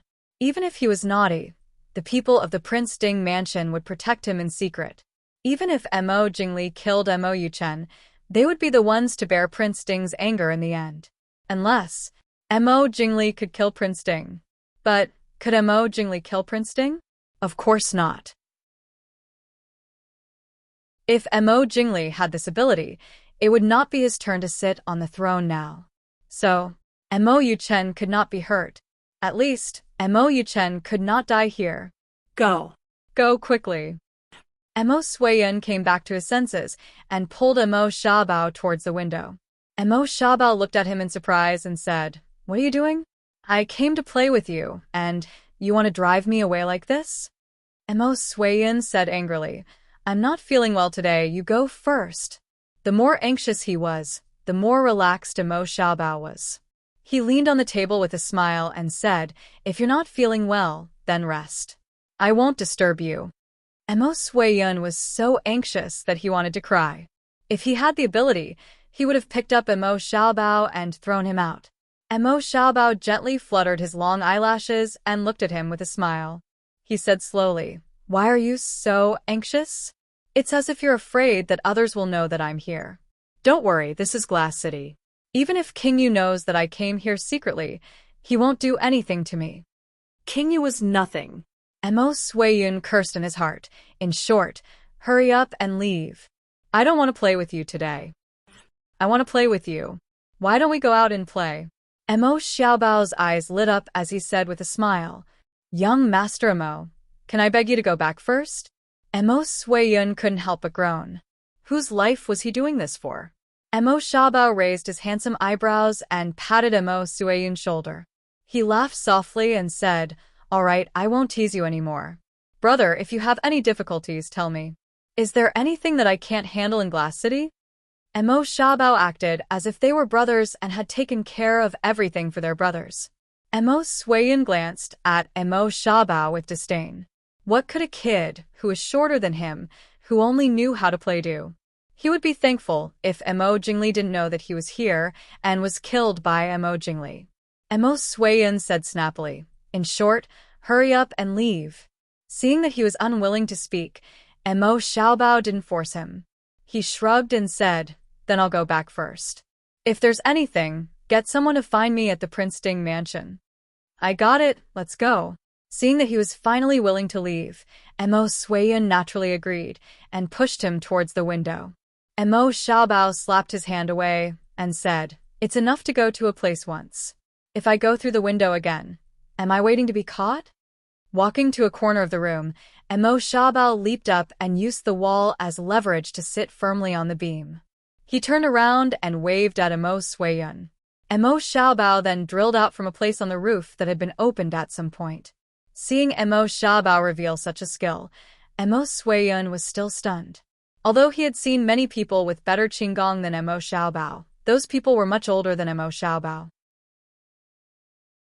To have such a body at such a young age, no wonder Emo Xiaobao dared to sneak into the Chu State's post house in broad daylight.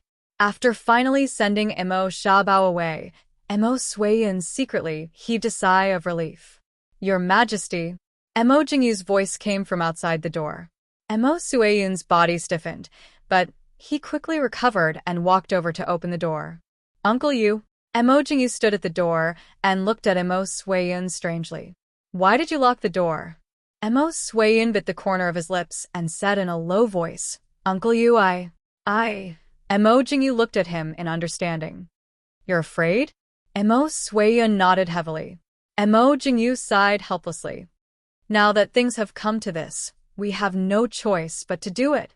Your Majesty, you're not a child anymore. There are many things that you should understand. Emo Suiyun's face darkened. He said in a low voice, I understand, Uncle Yu. Uncle Li has left? He's gone. Emo Jingyu said in a low voice. At the mention of Emo Jingli, his expression did not look too good. He cursed in a low voice. That lunatic. Who knows what he went to do again? Your Majesty, you don't have to be afraid. The day after tomorrow, as long as you follow Uncle Yu's instructions, you'll be fine. Emo Suiyun nodded obediently.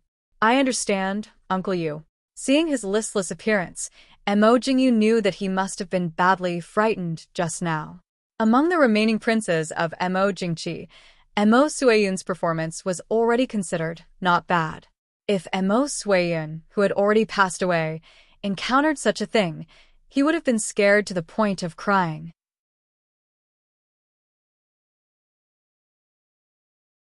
Chapter 1070. Uncle Wang won't disturb you anymore.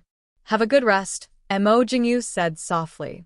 Yes, Uncle Wang, Emo Suiyun said softly. Emo Jingyu patted Emo Suiyun's shoulder and turned to leave. Seeing Emo Jingyu leave, Emo Suiyun let out a sigh of relief.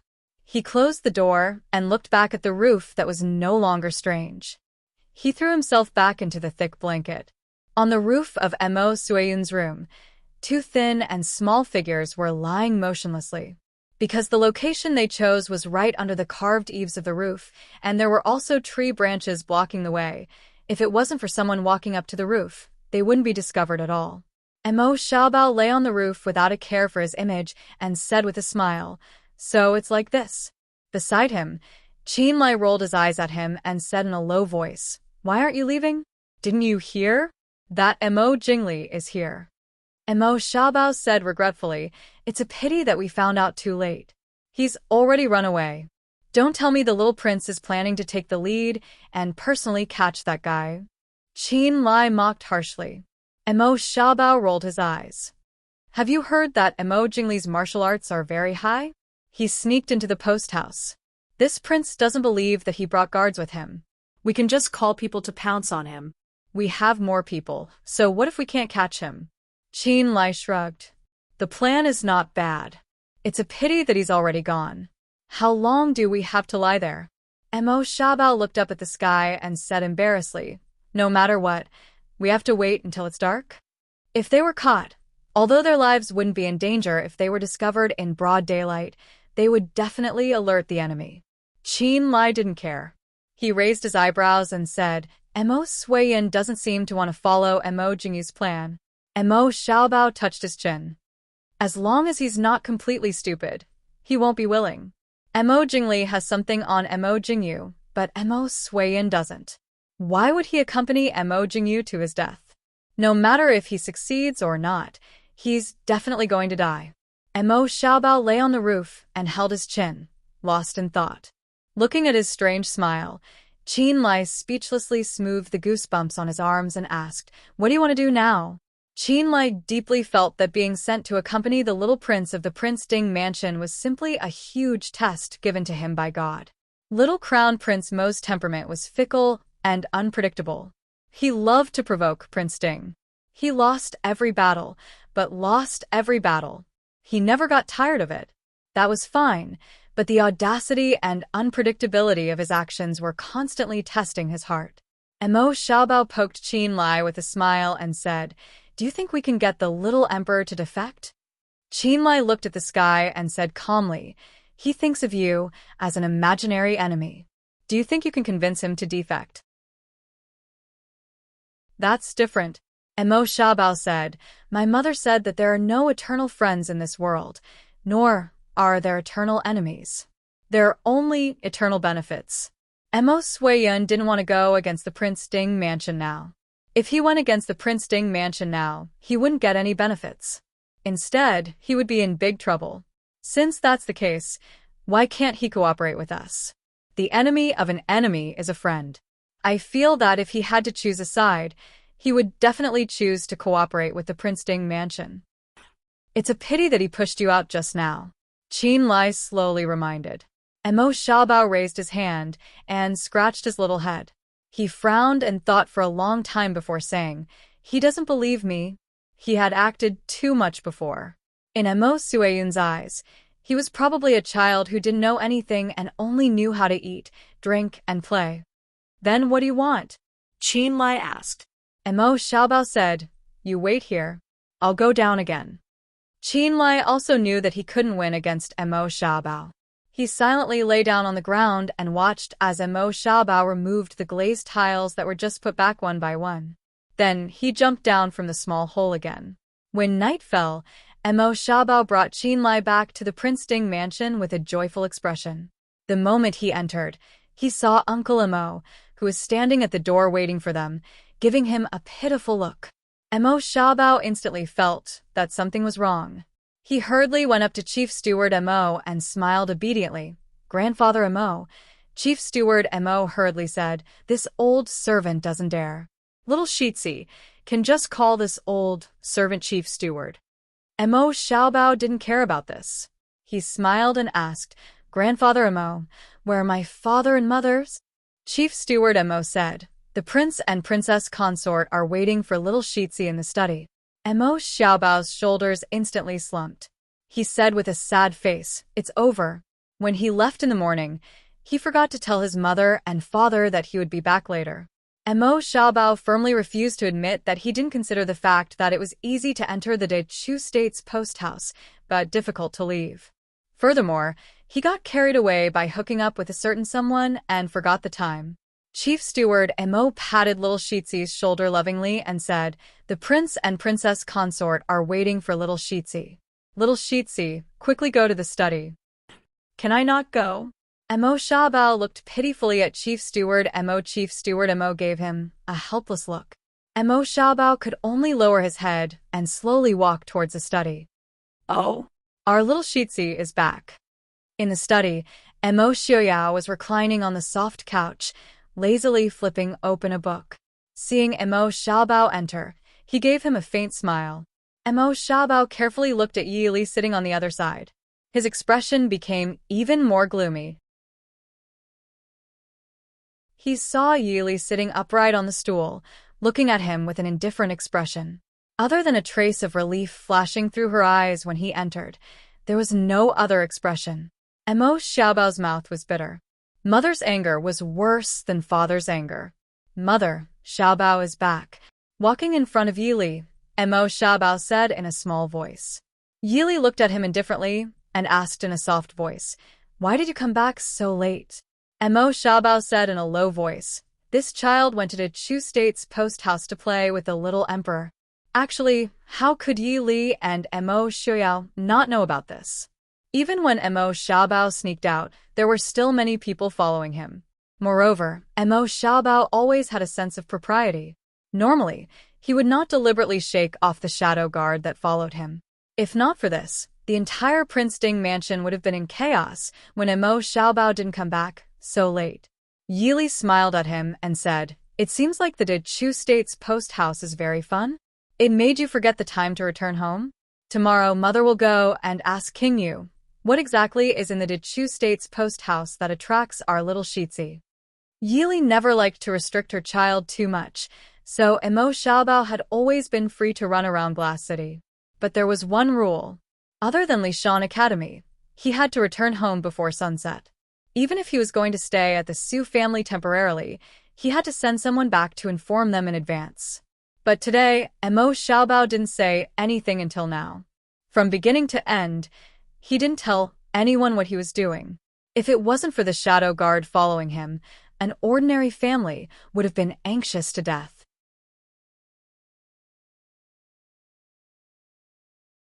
Chapter 1071. Mother. Xiaobao didn't think it through. Xiaobao knows his mistake. Mo Xiaobao admitted his mistake with a bitter face. He had hurriedly sneaked in to find Emo Suiyun and indeed didn't say anything. Perhaps he knew that the shadow guard was following him, so he was so fearless. "What did you do wrong?" Yili asked. Emo Xiaobao obediently lowered his head.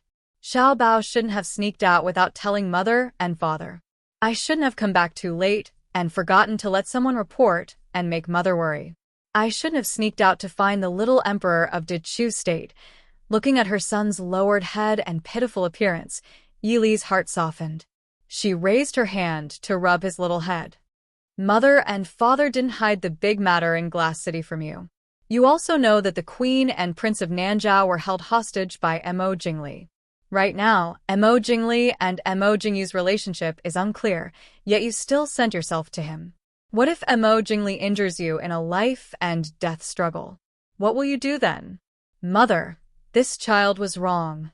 Feeling his mother's worry, Emo Xiaobao felt even more guilty. He felt that Emo Suiyun was very foolish and slow-witted and wanted to find him to get some information. He thought that in broad daylight, even if Mo Jingyu and Mo Jingli colluded, they wouldn't dare to do anything to him. However, he forgot that a cornered dog would do something desperate. If Mo Jingli completely lost his rationality and wanted to fight to the death with a Prince Ding mansion, he, who ran into Dichu State's post house, was the best bargaining chip. Yili raised her hand to knock his little head.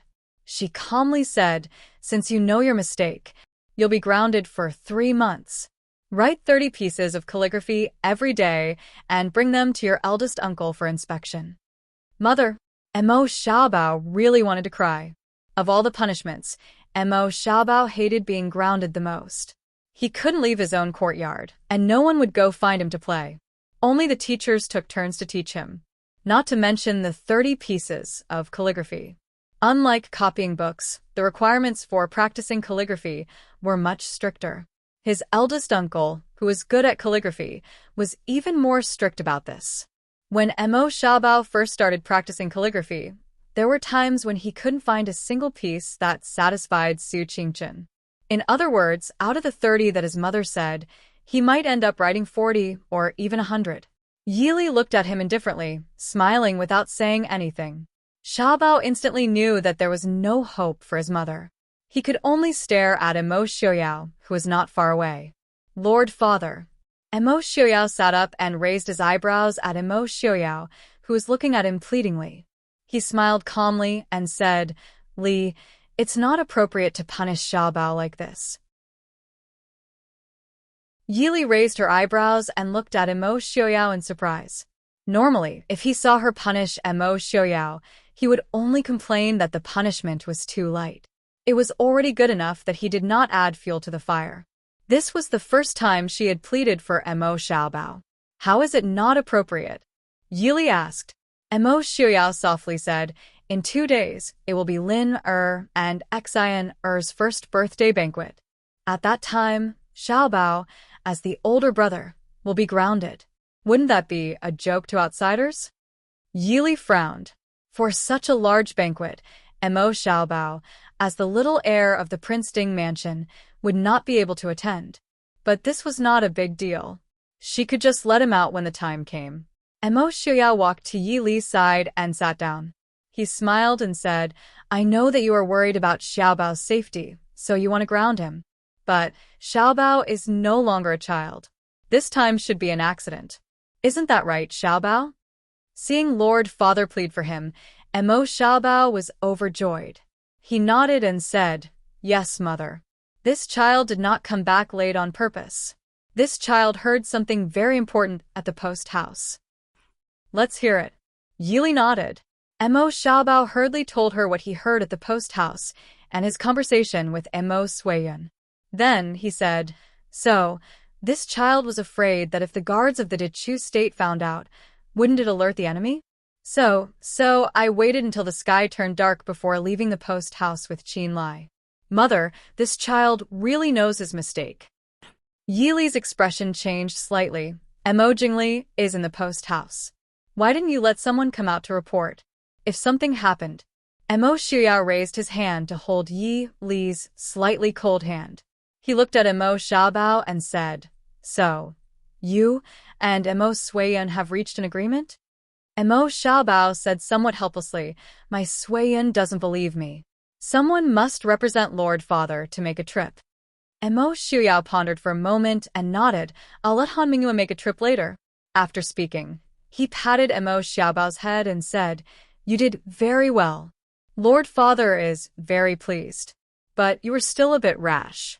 Li, let's move his punishment to half a month later. Lord Father? Hearing this, Emo Xiaobao wailed. Didn't Lord Father plead for him? Why did he still have to be punished? Emo Xiuyao looked at his son with a radiant smile and asked softly, What's wrong? Are you not satisfied? Then why don't we follow your mother's suggestion and ground him from tomorrow onwards? Emo Xiaobao immediately wilted. He shook his head dejectedly and said, No, thank you, Lord Father. Emo Xiuyao nodded in satisfaction and said, This is Lord Father's good son. Be good. Go back and eat your meal and rest. Despicable. Emo Xiaobao looked at Emo Xiuyao from a place where Yi Li couldn't see. Emo Xiuyao smiled back. You did something wrong and got caught by your mother. What does it have to do with I? You clearly said that you'd leave Emo Suiyan's matter to me. I didn't say you could come home in the middle of the night. Once again defeated by Lord Father, Emo Xiaobao silently ground his teeth and obediently asked to leave. Mother, Lord Father, this child will leave. Yi Li nodded and sighed. She rubbed her son's hair and said, Go back and rest early. Seeing Emo Xiaobao leave, Yi Li helplessly sighed. Emo Xiaobao was too smart and learned a lot. She didn't want to restrict him like this. But he was still too young. His personality couldn't help but have a bit of a child's impulsiveness and willfulness. It made people worry. Emo Xiuyao hugged her and softly comforted. Don't worry, Xiaobao will slowly grow up. When I was his age, I couldn't even compare to him. This could be considered the highest praise Emo Xiuyao could give to his son as a father. It was a pity that Emo Xiaobao would never know. Yi Li leaned in his embrace and lightly nodded.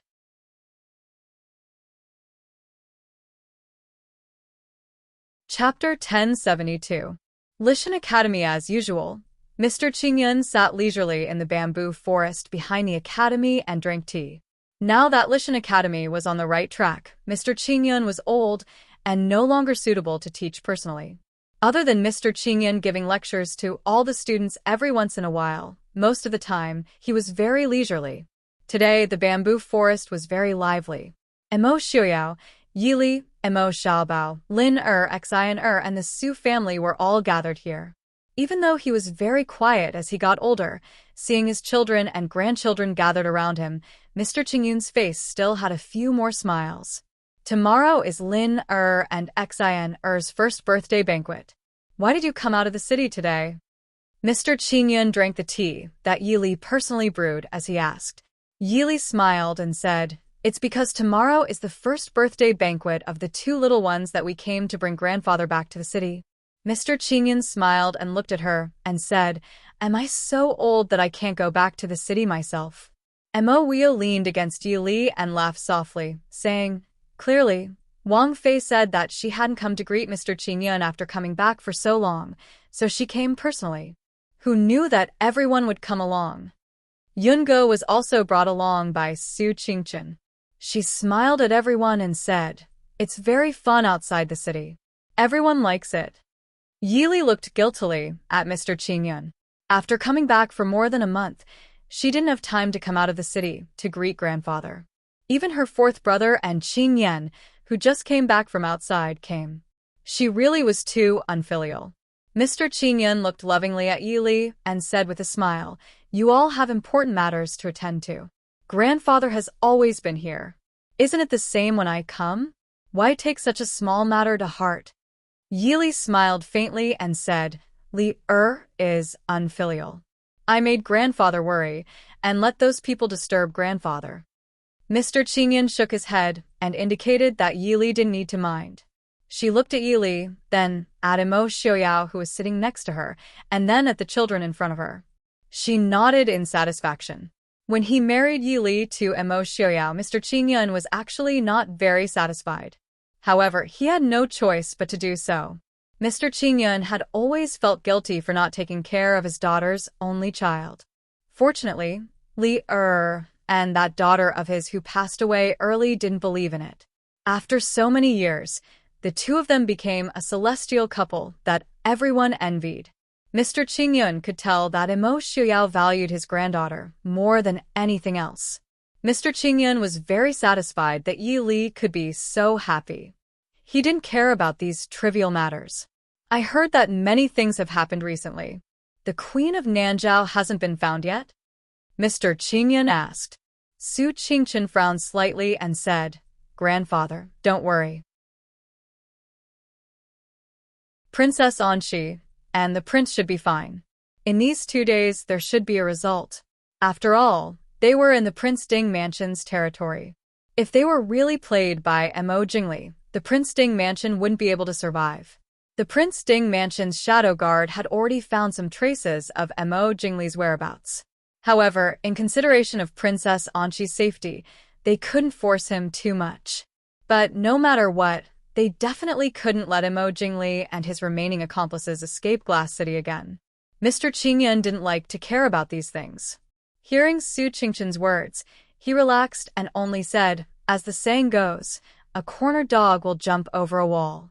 The characters of the De Chu State's imperial family. The old man shook his head and sighed. In short, you all have to be careful. Otherwise, Mo Jingli will fight to the death. Immerse Xiuyao nodded and said, I will remember Mr. Qingyun's teachings. Yi Li held Mr. Qingyun's arm and said with a smile, Grandfather, actually, we came here today to ask you about something else. Mr. Qingyun raised his eyebrows and said with a smile, You all did very well. What else is there for an old man like me to worry about? Yi Li smiled and looked at Su Qingfeng, Su Qingbai, and the others sitting on one side. Then she looked at the two Madams Su on the other side and said with a smile, I discussed with eldest aunt and second aunt that after Lin and Xian's first birthday banquet, we will hold third brother and fourth brother's wedding. That's why I asked grandfather to go back and preside over the situation. Su Qingfeng and the others didn't expect Yi Li to suddenly say this. Su Qingfeng and Su Qingbai were fine, but Mo Wuyo and Hua Tianxiang immediately blushed. Mr. Qingyun looked at the two girls with a gentle expression and nodded with a smile. That's good. I remember, the 26th of this month is a good day. But it's too rushed. Will we be able to make it in time? There's still time. Our family has already prepared for a bad time. The two Madams Su repeatedly agreed. After waiting for their son to get married for so many years, it was finally here. Not to mention that there was still some time. Even if it was tomorrow, they had to prepare it for him. Mr. Qingyun nodded and said with a smile, That's good. Then let's set it for today. Qingfeng, Qingbai, you're not young anymore. After you get married, you'll be adults. You have to represent Tianxiang and Wuyo well. Yes, grandfather. Su Qingfeng and Su Qingbai replied in unison. The children of the Su family generally got married late. Su Qingchen was still single after the New Year. Therefore, before they got married, they were already able to take care of themselves. Mr. Qingyun was very confident in his grandson. He said this out of concern for the younger generation. After giving instructions to Su Qingfeng and Su Qingbai, Mr. Qingyun's gaze swept past Su Qingchen and Yunge. He shook his head helplessly and didn't say anything. Because of Yi Li's mention of marriage, everyone suddenly became excited. Other than Hua Tianxiang and Mo Wuyo, who were going to be newlyweds, everyone was excitedly discussing how to hold the wedding. Even Su Hongyu and Su Hongyan, who were always calm and collected, had smiles on their faces. Princess. Qingfeng quickly walked over and reported in a deep voice. Immerse Xiuyao asked, What's the matter? Qingfeng said, There's news of Nanzhao's Princess Anxi. Yi Li and Immerse Xiuyao looked at each other and stood up. Immerse Xiuyao said, Let's talk about it when we get back. Yi Li nodded apologetically at everyone and said, We'll be leaving first. Su Qingfeng said with a smile, Liwer, don't worry. Third brother will guarantee that grandfather and father will be safely sent back to Li City. Su Qingfeng was the commander of Qilin. With him here, Mo Jingli wouldn't attack Mr. Qingyan even if he didn't have eyes. Yili nodded and patted Mo Xiaoyao's head to indicate that he should be obedient. Then, she followed Mo Xiaoyao out of the bamboo forest. Looking at the two leaving hand in hand, Mr. Qingyan smiled faintly and said, "You came so early in the morning because you were worried that Mo Jingli would attack Lishan Academy?" Su Qingfeng rubbed his head and said with a smile, "It's better to be safe than sorry. Who can guarantee that Mo Jingli, that madman, won't attack this place?" Mr. Qingyan glanced at everyone and said, "Then why did so many of you come here? Aren't you going to be wiped out?" You're tuning in to the Dreamy Chapters YouTube channel. We're so grateful for your support, and don't forget to subscribe to join us on this incredible journey through captivating stories. Your generosity through donations truly makes a world of difference, as it's the primary source of revenue that allows me to expand and enhance this channel for you. Thank you from the bottom of my heart for being a part of this adventure.